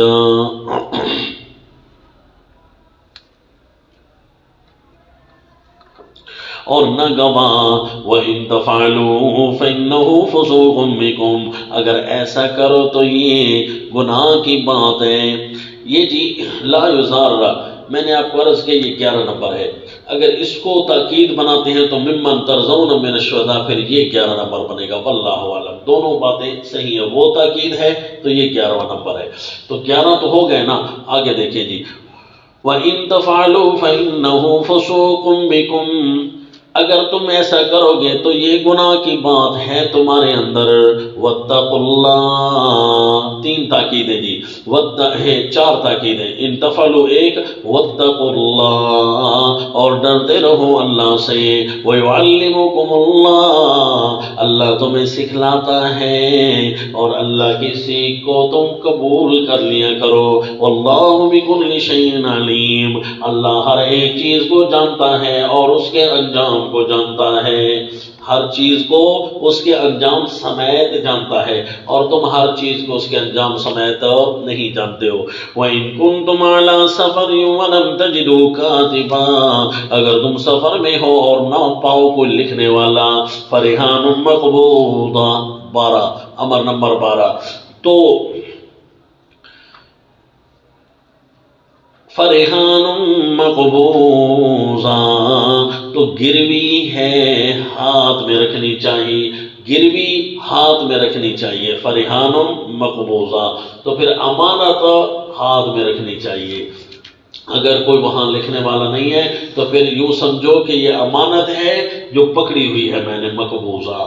وَإِنْ أَمِنَ بَعْضُكُمْ بَعْضًا، اگر کوئی اعتبار کرے بعضکم بعضا، ایک دوسرے کا، فَلْيُؤَدِّ الَّذِي اؤْتُمِنَ أَمَانَتَهُ، پس چاہیے کہ پورا ادا کر دے وہ شخص جس پر اعتبار کیا ہے اپنی امانت کو، فلیؤدی امانتہ، اپنی امانت کو پورا کا پورا ادا کر دے، الذی اؤتمن، وہ شخص جس پر اعتبار کیا ہے۔ اگر ایک دوسرے پر اعتبار کیا ہے تو پھر جس پر اعتبار ہو رہا ہے نا وہ اپنی امانت کو پورا کا پورا دے دے۔ بھئی یہاں کوئی ہے نہیں، لہذا میں سودا دے رہا ہوں، آپ سودا لے رہے ہیں، میں دینے میں امانت کا مظاہرہ کروں گا، آپ لینے میں امانت کا مظاہرہ کریں۔ اعتبار ہے ایک دوسرے پر تو سودا کریں، اگر اعتبار نہیں ہے تو پھر چھوڑ دیں۔ وَلْيَتَّقِ اللَّهَ رَبًّا، اگرچہ یہاں کوئی لکھنے والا بھی نہیں ہے، کوئی گواہ بھی نہیں ہے، تو اپنے اللہ سے ڈرتا رہے۔ وَلَا تَكْتُمُوا الشَّهَادَةَ، اور نہ چھپاؤ گواہی کو۔ وَمَن يَكْتُمْهَا، یہ 14 نمبر جی، وَمَن يَكْتُمْهَا فَإِنَّهُ آثِمٌ فَلْيُؤَدِّ، یہ 13 تھا۔ وَلَا تَكْتُمُوا الشَّهَادَةَ 14 ہے، اور شب گواہی کو پھر چھپاؤ بھی نہیں۔ وَمَن يَكْتُمْهَا، اور جو شخص اس کو چھپا دے بے شک وہ اپنے دل کا گناہگار ہے۔ فَإِنَّهُ عَاصِمٌ قَلْبُهُ وَاللَّهُ بِمَا تَعْمَلُونَ عَلِيمٌ، اور اللہ تعالیٰ تمہارے کاموں کو خوب جانتا ہے۔ سورت کے آخر میں لفظ لگ رہا ہے جی وَاللَّهُ بِمَا تَعْمَلُونَ، کیونکہ احکام 78 احکام پر مشتمل سورت تھی، اور 78 میں 4 اور آ گئے تو 82 احکام ہو گئے۔ کتنے ہو گئے؟ بول رہا ہوں 92 احکام ہے جی، 92 احکام اور زیادہ ہو گئے۔ یعنی یہ مال کے 14 معاملات کے 14 امور آئے نا قرضے کے معاملے میں، تو اس لیے یہ اگرچہ تاکیدی احکام ہیں لیکن ہیں تو احکام نہ تاکید کی صورت میں آئے ہیں۔ تو اب یہ ہو گیا جی 4تھی تاکید یہاں آ کر ختم ہو رہی ہے۔ تو 4 تاکیدات جب ختم ہوئی تو اس سے پہلے 10 تاکیدات تھی، 10 تاکیدات تھی تاکیدات الاحکام، اور یہ 4 تاکیدات تھی تاکیدات الاموال۔ 14 تاکیدات پوری ہوئی تو 14 قسم کے احکام بھی پورے ہو گئے۔ پہلا حکم آیا تھا یا ایھا الناس اعبدوا ربکم، اور اس کے بعد مال کا حکم شروع ہوا تھا یا ایھا الذین آمنوا کلوا من طیبات ما رزقناکم واشکروا للہ، اور یہاں آ گیا جی ان کنتم علی سفر ولم تجدوا، یہاں بھی آخر میں بھی مالی معاملات چل رہے تھے، کیوں جی جنت میں ٹریننگ بھی انہی 2 امور کی ہوئی تھی۔ تو جب یہ ختم ہونے لگا آخر میں اللہ کریم کیا بات ہے جی، یہ 3 باتیں اللہ کریم بندوں سے کریں گے، للہ ما فی السماوات سے، یہ 3 باتیں ذرا مختصرا سن لیں جی، للہ ما فی السماوات وما فی الارض وان تبدوا ما فی انفسکم او تخفوه یحاسبکم باللہ، اعلانات ثلاثہ للعباد، بندوں کے لیے 3 اعلان۔ پہلا اعلان، یہ تو تمہیں پتہ ہے نا کہ زمین و آسمان سارے کی سارے اللہ کے لیے ہے، پہلے یہ بات سن لو، ہمارے احکام تم نے سنے نا، اب جو سارے کوئی کام کرنے والے بیٹھے ہوں گے، کوئی اعمال نہ کرنے والے سن رہے ہوں گے، تو ان ساروں کو اللہ کریم فرماتے ہیں پہلے تو ہمارا یہ اعلان سنو نا کہ زمین و آسمان تو ساری ہماری ہے، کسی اور کی نہیں ہے۔ ان تبدوا ما فی انفسکم او تخفوه یحاسبکم بہ اللہ، اگر کچھ ظاہر کرو اپنے دل کی بات یا چھپا کر رکھو اللہ اس کا حساب لے گا تم سے۔ یہ بات تو پتہ ہے اللہ کے علاوہ اور کوئی ہے نہیں کائنات میں، سب سے بڑا اللہ، اور ساری حکومت اللہ کی، حساب صرف اللہ نے لینا ہے۔ اب تمہاری مرضی کام پورے کرو یا نہ کرو۔ فَيَغْفِرُ لِمَن يَشَاءُ وَيُعَذِّبُ مَن يَشَاءُ، اور یہ بھی تمہیں پتہ ہے کہ پھر حساب لے کر بخش دے گا جس کو چاہے گا اور عذاب دے گا جس کو چاہے گا۔ وَاللَّهُ عَلَى كُلِّ شَيْءٍ قَدِيرٌ، عذاب اور مغفرت کو تو درکنار اللہ ہر شے پر قادر ہے۔ یہ پہلا اعلان سن لو، اعلان برائے تعمیل، اعلان برائے تعمیل الاعمال، یہ پہلا انعام۔ آمن الرسول، دوسرا اعلان آمن الرسول، اور جو ہم نے احکام دیے ہیں کوئی ایسے نہیں ہیں کہ ناقابل قبول شے ہوں، یہ دوسرا انعام سن لو۔ آمن الرسول بما انزل الیہ من ربہ، پہلا الی تعمیل الاحکام، پہلا اعلان کیا تھا؟ ہاں احکام اور اعمال دونوں لکھ سکتے ہیں، الی تعمیل الاحکام، اور دوسرا اعلان الی حقیت الاحکام، احکام کے حق ہونے پر بھی دوسرا اعلان ہے کہ ہم نے ایسے احکام تمہارے پاس نہیں بھیجے کہ جو قابل قبول نہ ہو. ذرا دیکھو، آمن الرسول بما انزل الیہ من ربہ والمؤمنون، رسول مان گئے ہیں وہ چیز جو ان کی طرف سے نازل ہوئی ہے ان کے رب کی طرف سے، والمؤمنون، اور مسلمانوں نے بھی مانا ہے، مومن بھی مان چکے ہیں. وہ بھی تمہاری طرح اسی زمین کے افراد تھے. کوئی اتنا بڑا بوجھ نہیں ہے ان احکام کو ماننا، نعوذ باللہ، کہ تم سمجھو یہ قابل قبول شے نہیں ہے جی، ناقابل عمل چیزیں ہیں جی. ناجنا الی حقیت الاحکام، یہ دوسرا اعلان آ رہا ہے. کل آمن باللہ، ساروں نے مانا ہے اللہ کو، وملائکتہ، اور اس کے فرشتوں کو، وکتبہ، اور اس کے کتابوں کو، ورسلہ، اور اس کے سارے رسولوں کو. اور وہ کیا کہتے ہیں؟ لا نفرق بین احد من رسلی وقالوا سمعنا واطعنا غفرانک ربنا والیک المصیر. وہ کہتے ہیں جتنے بھی اللہ نے رسولوں کو احکام دے کر بھیجا ہے، ہم کسی کو ماننے میں فرق نہیں کرتے، سارے احکام حق تھے. الہ حقیت الاحکام، صرف جو تمہارے پاس احکام بھیجے وہ حق نہیں ہے، بلکہ جتنے بھی ہم نے احکام پہلے بھیجے سارے حق تھے. لا نفرق، مومن تو یہ کہتے ہیں، وہ بھی تمہاری طرح زمین کے افراد تھے کہ نہیں تھے؟ دیکھو اللہ نمونہ بنا کر دکھا رہے ہیں. الہ حقیت الاحکام، لا نفرق بین احد من رسلی وقالوا، ماننے میں ہم فرق نہیں کرتے کسی ایک رسول میں. وقالوا، اور کیا کہتے ہیں مومن لوگ؟ سمعنا، اللہ ہم نے تیرے احکام کو سن لیا، واطعنا، اور تیرے احکام کو ہم نے قبول کیا، غفرانک ربنا، اے ہمارے رب ہم تجھ سے بخشش چاہتے ہیں. تیرے احکام کو کما حق کو اگر پورے نہ کر سکیں تو پورے تو کریں گے، کما حق کو اتار چڑھاؤ آ سکتا ہے. وَإِلَيْكَ الْمَصِيرُ، کیونکہ تیری طرف ہی لوٹ کرانا ہے. ہم نے احکام کو چھوڑنا ہے یا عمل کرنا ہو پھر جائیں گے کہاں؟ آنا تو تیری طرف ہے. لا یکلف اللہ، یہ اللہ کی ہی بات ہو، ادخال الہی ہو سکتا ہے دعاؤں کے درمیان، کیونکہ شروع میں دعا ہے اور آخر میں دعا ہے. اے ربنا لا تؤاخذنا، وقالوا پچھلا لگے گا، قالوا سمعنا واطعنا، قالوا ربنا لا تؤاخذنا. اب یہ درمیان میں ادخال الہی ہے، اعلان نمبر 3 کے طور پر. یا مومنوں کا ہی جملہ ہو سکتا ہے وہ ادب دعا کے طور پر کہ اللہ جتنے بھی تو نے احکام دیے ہیں نا وہ کوئی ہم پر بوجھ نہیں تھے، وہ سارے ہمارے فائدے کے لیے تھے. تو یہ اعلان نمبر 3، لا یکلف اللہ نفسا الا وسعها. اعلان نمبر 3، الى واقعیت الاحکام، الى واقعیت الاحکام، احکام کے واقع ہونے پر کہ واقع کے مطابق تھے جتنے بھی احکام تھے.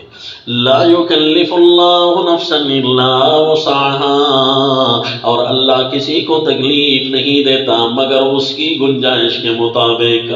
اس پر اللہ نے کسی پر کوئی بوجھ نہیں ڈالا. لہا ما کسبت، اسی کے لیے ہے، اسی کو ملتا ہے جو اس نے کمایا. وعلیہا مکتسبت، اور اسی پر پڑتا ہے جو اس نے کمایا. اگر اچھا کمایا ہے تب بھی اسی کو ملے گا، اگر برا کمایا ہے تب بھی اسی کا نقصان ہوگا. الی واقعیت الاحکام. ربنا لا تؤاخذنا ان نسینا او اخطانا. دعاؤں کے درمیان تعلیم الدعا، دعا کی تعلیم بھی دی گئی. اعلانات کے درمیان تعلیم الدعا، آخری 2 اعلان کے درمیان ہے نا، دعا کی تعلیم کی گئی کہ آپ احکام کو لیں. اور پھر کیا بات ہے جی، احکام میں بھی تھوڑی تھوڑی میں تمہاری مدد کروں گا، احکام میرے ہوں گے، احکام میرے کرنے تم نے تھے لیکن میں تمہاری مدد بھی ساتھ ساتھ کروں گا. ان احکام کے بارے میں اگر تم مجھ سے معافی ہو، شکر ہے اللہ نے یہ قانون بھی بنا دیا کہ تم بعض احکام تمہارے اپنی وجہ سے، اپنے کرتوتوں کی وجہ سے تم پر بوجھل ہو جائیں گے. جی سارا جو بندہ قرضہ کسی کے پیسے جو کھا جائے تو پھر پیسے تو دینے پڑ جائیں گے نا، تو یہ اپنے اوپر بوجھ جس نے خود لادا ہے. تو اس بارے میں اپنے اللہ سے دعائیں مانگ لو کہ اے اللہ مجھ سے جو کمی کوتاہی ہو جائے نا پھر میری مدد کرنا، تو میں اللہ تمہاری مدد بھی کروں گا۔ یہ ساتھ اللہ نے ایک اور دروازہ بھی رحمتوں کا کھول دیا۔ اگر اللہ نہ کھولتے تو بندے کو تو پورا کرنا ہی تھا نا، ہے جی، کیوں کرتا ہے زیادتیاں؟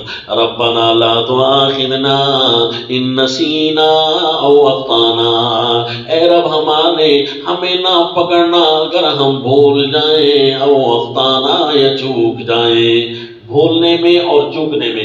اچھا جی، بھول اور چوک میں پکڑا تو نہیں جا سکتا کیونکہ بندے کے اختیار میں نہیں ہے، اور لا یکلف اللہ نفسا الا وسعها پہلے کہہ دو جیا ہے، تو پھر یہ کیوں دعا؟ یہ تو زائد نہیں ہے۔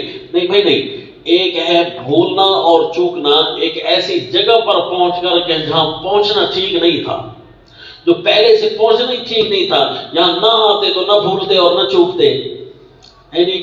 تو اس لیے پہنچ گئے ہم اپنی مرضی سے، پھر بھولنا اور چوکنا اگر بن گیا تو اب اللہ ہمیں نہ پکڑنا۔ جی یہ پہلا آسان سا معنی۔ مثلا یہاں جاؤ بھی نہیں تو خواہ بھول اور چوک تمہارے قریب نہیں آئے گی، اس دروازے کے قریب سے بھی نہ گزرنا۔ اگر اس دروازے کے قریب اپنے اختیار سے چلے گئے تو بھولنا تو پڑ گیا، چوکنا تو پڑ گیا، تو لہذا ہم نے کہا تھا نہیں پھسلن والی جگہ گئے کیوں ہو؟ چلو پھسلے تو تم اپنے اختیار سے نہیں ہو، لیکن یہاں گئے کیوں ہو؟ تو یہ تو ہو سکتا ہے نا، اس لیے ہم دعا مانگ رہے ہیں۔ پہلی بات، اب کوئی تعویل نہیں کرنی پڑے گی۔ لا تؤاخذنا ان نسینا واخطانا، اے اللہ ہمیں نہ پکڑنا اگر ہم بھول جائیں یا چوک جائیں، ایسی جگہ پہنچ کر جہاں ہمیں نہیں جانا چاہیے تھا، بس۔ اور دوسرا معنی جو تعویلی ہے وہ ہے ان نسینا، اے اللہ اگر ہم چھوڑ بیٹھے ہمیں نہ پکڑنا، او اخطانا یا ہم گناہ کر بیٹھے تو ہمیں نہ پکڑنا۔ نسیان بمانے ترک اور خطا بمانے عصیان۔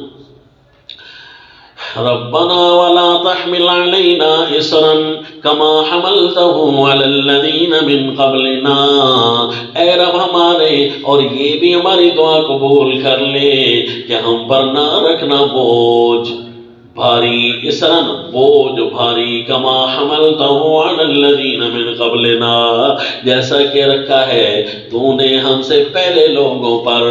ابھی جو اللہ نے فرمایا لا یکلف اللہ نفسا الا وسعها، تو پھر یہ دعا مانگنے کی کیا ضرورت تھی؟ تو یاد رکھنا جی، اللہ تو بوجھ ایسے نہیں دیتا، بندہ کرتوت ایسے کر بیٹھتا ہے کہ پھر بوجھ خود بخود بنتا ہے، جیسا کہ پہلے لوگوں پر۔ اللہ نے تو منع کیا تھا کہ اللہ کے علاوہ کوئی تمہارا الہ نہیں ہے، انہوں نے بچھڑے کو الہ بنا لیا تھا نا، گناہ جو اتنا بڑا اللہ کے مقابلے میں کیا تو اس کا کفارہ اللہ نے بہت بڑا تو نہیں لیا کہ اب اس الہ میں جان بھی ڈال کر دکھاؤ، ہو سکتا تھا اللہ کوئی اور سزا نافذ کر دیتا، تو اللہ نے فرمایا تم اپنے آپ کو مار ڈالو، بس۔ اپنے مشرک جب زمین پر رہے نہیں نا، یہی زمین کی پاکی ہوتی ہے، اپنے آپ کو مار ڈالو، پھر اللہ کریم نے معاف کر دیا۔ یا اپنے آپ کو مار ڈالنے والا جو حکم آیا جی، تو پھر یہ بوجھ تو تھا نا، لیکن بوجھ جو اللہ نے تو نہیں ڈالا تھا، انہوں نے خود اپنے اوپر لیا تھا، کرتوت ایسے کی۔ پیچھے حضرت طالوت نے منع فرمایا تھا کہ یہاں پانی نہ پینا ورنہ بوجھل ہو جاؤ گے، تو انہوں نے خوب سیر ہو کر پانی پیا تو خود کہنے لگے نا لا طاقت لنا اليوم بجالوت وجنودی، خود کہا ہے نا، تو بوجھ اٹھانا پڑ گیا، اٹھاؤ اب اسی کے ساتھ ان پیٹ کی ٹینکیوں کے ساتھ جہاد کرو، تو اب بوجھ تو اٹھوانا پڑا نا جی، تو اسی کی دعا ہے۔ یعنی اب دعا کے طور پر نیچے لکھیں گے نا لا تحمل علینا اسرا کما حملته علی الذین من قبلنا، اللہ ہم سے وہ بوجھ نہ اٹھوانا ہمارے کرتوتوں کی وجہ سے، بات ختم ہو گئی، ہمارے کرتوتوں کی وجہ سے بوجھ نہ بن جائے اور ہم اٹھا رہے ہوں، اللہ ہمیں معاف کر دے، ہمیں ایسی جگہوں سے بھی بچا کر رکھنا۔ ربنا ہم تو جا رہے ہوں گے، اے اللہ پھر ہمیں کوئی نہ کوئی ذریعہ بنا دینا، ہمیں وہاں سے ہٹا دینا، اگرچہ ہم اپنا طاقت اور اختیار استعمال کر کے وہاں جا رہے ہوں گے، لیکن اے اللہ ہمیں وہاں سے ہٹاتے رہنا، ہماری مدد کرنا، کوئی نہ کوئی شامل حال کر دینا۔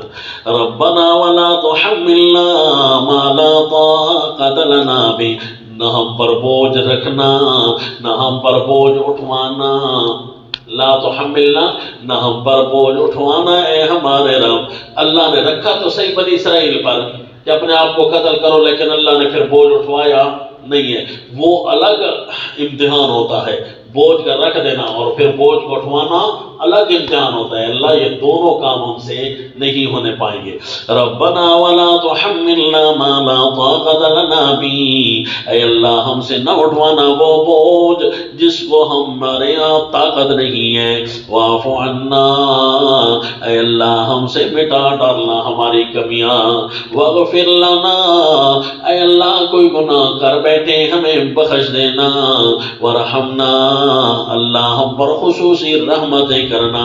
رحمت خصوصی، عمومی تو اللہ نے ویسے ہی ہر ایک پر کر رکھی ہے، اللہ خصوصی رحمتیں ہمارے اوپر کرنا تاکہ ہم اعمال کرنے والوں میں بن جائیں۔ انت مولانا، اے اللہ تو ہی ہے ہمارا پروردگار، تو ہی ہے ہمارا پالنے والا۔ فنسو، مولا کے ویسے 18 معنی آتے ہیں، تو ہی ہمارا ہے پالنہار۔ فانصرنا علی القوم الکافرین، اے اللہ ہماری مدد کرنا یہ جتنے بھی تیرے احکام ہیں ان کے انکاریوں کے خلاف ہماری مدد کرنا۔ جتنے تیرے احکام تھے ہم ان کو ماننے والے ہیں، ہم سے اگر کمی کوتاہی ہو جائے تو پھر یہ کرنا، اللہ ہمیں معاف کرتے رہنا۔ اور جو تیرے احکام کے انکاری ہیں اے اللہ ان کے خلاف ہماری مدد کرنا۔ کہیں ایسا نہ ہو کہ فرعون کی طرح وہ جو احکام کے انکاری ہیں فرعون کی طرح ہمارے اوپر چڑھنا آئے، ہمیں مسل نہ ڈالیں کہ تم احکام پر عمل کرتے نہیں ہو، لہذا ایک دفعہ تو تمہیں مسل ڈالا جائے اور کافر تمہارے اس زمین کے مالک بنا کر ہم ان کافروں کے ساتھ پھر خود نمٹے۔ اللہ کہیں ایسا نہ ہو۔ ہمیں زمین کے جتنے بھی کافر ہیں ان کے ہاتھوں اللہ ہمیں رسوا ہونے سے بچانا۔ فانصرنا علی القوم الکافرین۔ تو یہ 3 اعلانات آئے اور 3 اعلانات کے ضمن میں تعلیم الدعا آئی، اور دعا یہ اللہ کا صرف خالص فضل تھا جی، کہ ورنہ اللہ احکام دے کر کہتا تعمیل پوری کرو، کسی قسم کی کوئی ہیلپ نہیں ہوگی، کوئی مدد نہیں ہوگی، جبکہ اعمال کرتے ہوئے کوتاہیاں کرتے ہوئے کہیں ایسی گلی میں ہم تنگ گلی میں آ کر کھڑے ہو جائیں کہ نہ آگے نکلنے کی صورت نہ پیچھے پلٹنے کی صورت جی، تو پھر اللہ تعالیٰ نے خصوصی مہربانی کے ذریعے ایک اور راستہ بھی کھول دیا ہے کہ چلو تمہاری مدد بھی ساتھ ساتھ کروں گا۔ تو یہ پوری سورۃ البقرہ ہوئی جی، کیسی عجیب سورت تھی جی، فسطاط القرآن، پورے قرآن کا خیمہ تھا، اس لیے تقریباً ہمارے 30 گھنٹوں سے بھی زائد خرچ ہوئے، کوئی 40 کے قریب گھنٹے لگتے ہیں۔ اس میں ہمارے جو ہے یہ سارے احکام پورے ہوتے ہوئے اتنا وقت لگتا ہے، یوں سمجھیے یہ فسطاط القرآن پورے قرآن کا خیمہ ہے۔ اس کو اتنا پڑھیں جس کو نہ آتی ہو زبانی وہ بھی زبانی یاد کرے اور روزانہ اس کو پڑھ کر یاد کرے۔ تو سورۃ البقرہ یہ آپ کو احکام کی دنیا میں روشناس کرائے گی اور کامل متقی بنائے گی، ھدی للمتقین۔ اب اس سورت کا خلاصہ میں نے کہا تھا نا کہ آخر میں لکھواؤں گا، تو وہ آپ کو خلاصہ میں لکھواتا ہوں، ٹھیک ہے جی، پہلے وقفہ کر لیں۔ وما علینا الا البلاغ۔ خلاصہ سورہ البقرہ، امید تو ہے پہلے تو آپ کو یاد ہو گیا ہوگا، لکھنے کی ضرورت بھی نہیں پڑے گی، لیکن چلیں لکھ لیں کیونکہ ذہن پر بھی اعتماد کرنا ہے تو لکھا ہوا بھی ہونا چاہیے۔ سورۃ البقرہ کا دعویٰ تھا ہدی الایمان والصلاح والزجر عن الکفر والفساد، اور یہ دعویٰ اس کی تفصیل ابتدائی صورت میں سمجھائی تھی کہ پہلی 20 آیتوں میں ہی نظر آ جائے گا نا، اور اس کے بارے میں کافی سمجھا چکا کہ یہ دعویٰ کیسے ثابت ہوتا ہے اور یہ کیسے ہم نے لکھنا ہے اور کیوں ہم نے ان الفاظ کے ذریعے جو ہے دعویٰ کو لکھا ہے۔ اب ایک جو تفصیلی عبارت آپ نے لکھ لی نا، اس کے ساتھ بریکٹ میں مختصر سی عبارت لکھ لیں، یعنی نظام الحیات۔ ابتدائی 20 آیتوں میں 3 جماعتوں اور ان کی 2 مثالوں کے اندر اس دعویٰ کا اظہار ہے، اور پھر پوری صورت میں 14 احکام ہدایت ہیں جو اپنی شکوک سمیت 100 تک بنتے ہیں،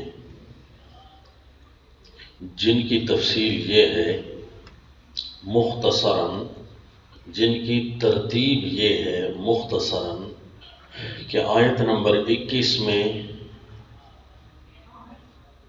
احکام علمیہ اور عملیہ کا پہلا حکم، آیت نمبر 172 میں دوسرا، یا ایھا الذین آمنوا کلوا من طیبات ما رزقناکم، آیت نمبر 178 میں تیسرا، یا ایھا الذین آمنوا کتب علیکم القصاص فی القتلی، آیت نمبر 180 میں چوتھا، کتب علیکم اذا حضر احدکم الموت، آیت نمبر 183 میں پانچواں، یا ایھا الذین آمنوا کتب علیکم الصیام، آیت نمبر 188 میں چھٹا، وَلَا تَأْكُلُوا أَمْوَالَكُمْ بَيْنَكُمْ بِالْبَاطِلِ۔ یہ ٹوٹل ہو گئے 6 احکام علمیہ و عملیہ۔ اس پہلے حکم کے بعد لفظ خلق اور جعل سے 2 عقلی دلائل ارشاد فرمائے۔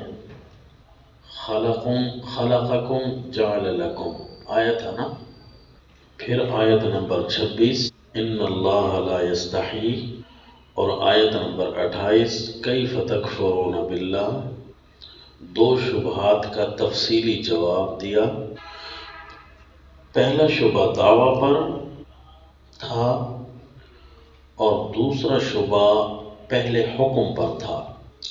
دوسرے شبے کے جواب میں دلیل انفسی اور آفاقی کی تنویر پیش کی، کنتم امواتا اور هو الذی خلق لکم سے، اور دونوں تناویر پر ایک ایک واقعہ بطور نمونہ کے سنایا۔ وَإِذْ قَالَ رَبُّكَ لِلْمَلَائِكَةِ وَإِذْ قُلْنَا لِلْمَلَائِكَةِ سے۔ شبہات کے جوابات کے بعد پہلے یا بنی اسرائیل والے رکوع میں، چھوٹے سے رکوع میں عبادت کی تفاصیل 5 بیان فرمائیں، اور ان تفاصیل سے پہلے 2 چیزیں ذکر نعمت اور ایفاء عہد کا ذکر تھا، اور 5 چیزوں کے آخر میں، 5 تفاصیل کے آخر میں ایک چیز تعارف خاشعین کا ذکر ہے۔ یوں ٹوٹل اس رکوع میں 8 چیزیں بیان ہوئیں، تو دوسرے حکم سے پہلے یعنی 171 نمبر آیت تک انہی 8 چیزوں کی شرح و تفصیل ہوگی، جس کی تفصیل کچھ یوں ہے کہ آیت 49 سے 73 تک پہلی چیز یعنی ذکر نعمت کی شرح 12 انعامات کی صورت میں ہوگی، اور ہر انعام وَإِذْ کے لفظ سے شروع ہوگا۔ پھر آیت نمبر 74 سے لے کر 151 تک 6 زجرات کا تفصیلی سلسلہ ہوگا، جو ایفاء عہد اور عبادات کی تفاصیل 5 کے لیے بطور شرح کے ہوں گے بالترتیب۔ زجر اول 74 تا 99، ثم قست قلوبکم تا فلعنت اللہ علی الکافرین، زجر دوم 90 تا 103، بئس ما اشتروا تا ولو انہم آمنوا واتقوا لمثوبۃ، زجر سوم 104 تا 108، لا تقولوا راعنا تا ام تريدون ان تسألوا رسولکم، زجر چہارم آیت نمبر 109 تا آیت نمبر 118، ود کثیر تا قد بینا الآیات لقوم یوقنون، زجر خامس زجر پنجم جو لکھو 119 تا 121، انا ارسلناک بالحق تا ومن یکفر بی فاولئک هم الخاسرون، زجر سادس 122 تا 151، یا بنی اسرائیل اذکروا تا کما ارسلنا فیکم رسولا. پھر آیت نمبر 152 تا آیت نمبر 171، یعنی یا فاذکرونی اذکرکم تا صم بکم عمی فہم لا یعقلون. آٹھویں چیز یعنی تعارف خاشعین کی شرح ہے، جس میں استقامت کے 2 درجے بیان ہوئے. درجہ نمبر 1 آیت نمبر 152 میں، درجہ نمبر 2 آیت نمبر 163 میں. پہلے درجے میں 5 تاکیدات اور دوسرے درجے میں 5 تقریرات کا بیان ہے. پھر آیت نمبر 189، وہ درمیان میں ایک چھوٹی سی بات رہ گئی ہے، بس آپ نے لکھنا ہے کہ یہ ابھی اس آیت سے پہلے نا 199 سے پہلے میں صحیح یہ لکھ لینا ہے کہ اسی دوران 12 اقوال باطلہ کا رد بھی ہوگا. اسی دوران 12 اقوال باطلہ کا رد بھی ہوگا جو زجرات اور درجات استقامت کے ضمن میں ہوگا. اور پھر آیت نمبر 189 کہ پہلے یسألون سے مسلسل 7 یسألون تک احکام جدلیہ کی 4 اقسام بیان ہوگی. پہلے یسألون میں القسم الاول احکام الفطرہ، دوسرے یسألون میں احکام الخیر فی المال والقتال، اور تیسرے یسألون میں احکام الحلال والحرام فی الدین والنفاس، اور آخری چاروں یسألون میں احکام جدلیہ کی چوتھی قسم احکام الشرافہ فی الاموال والاہل والعیال، اور ہر قسم 6 احکام پر مشتمل ہوگی. اور آخری یسألون یعنی آیت نمبر 32 سے احکام جدلیہ کی ذیلی قسم یعنی احکام تدبیریہ بریکٹ میں لکھیں الجدل فی الاہل کی 4 قسم شروع ہوگی، اور ہر قسم 2 احکام پر مشتمل ہوگی، 2 قسم کے احکام پر مشتمل ہوگی. القسم الاول 233 نہیں 232 نہیں 22، پچھلی میں سیٹنگ کر لیں 222. آیت نمبر 225 تک قسم اول 225 تک، قسم ثانی 228 تک، قسم ثالث 235 تک، اور قسم رابع 242 تک ہے. یہاں تک ٹوٹل احکام پورے ہوئے، جن کی اقسام 14 ہیں: 6 تدبیریہ، 6 علمیہ و عملیہ، 4 جدلیہ اور 4 احکام تدبیریہ. یوں آگے آخر صورت تک 14 تاکیدات کا لمبا سلسلہ ہوگا. چونکہ 10 احکام اصلی تھے اور 4 احکام ذیلی تھے، اسی طرح 10 تاکیدات الاحکام کے نام سے ہوگی. اسی طرح 10 تاکیدات الاحکام کے طور پر ہوگی، اور ہر 2 تاکید ایک رنگ پر مشتمل ہوگی. اور آیت نمبر 261 سے تاکیدات الاموال کے نام سے سلسلہ 4 تاکیدات پر مشتمل ہوگا. چوتھی تاکید کے آخر میں سودی نظام کے رد کے لیے 14 چھوٹے تاکیدی احکام اور حفاظتی اقدامات ہوں گے. اور آخری 3 آیات میں 3 اعلانات: نمبر 1 برائے تعمیل احکام، نمبر 2 برائے حقیت الاحکام، نمبر 3 برائے واقعیت الاحکام. اور اسی ضمن میں تعلیم الدعاء لحفاظت الہدا، سکھلائی گئی۔ یوں ہدی للمتقین کا درس ہدایت تمام ہوا۔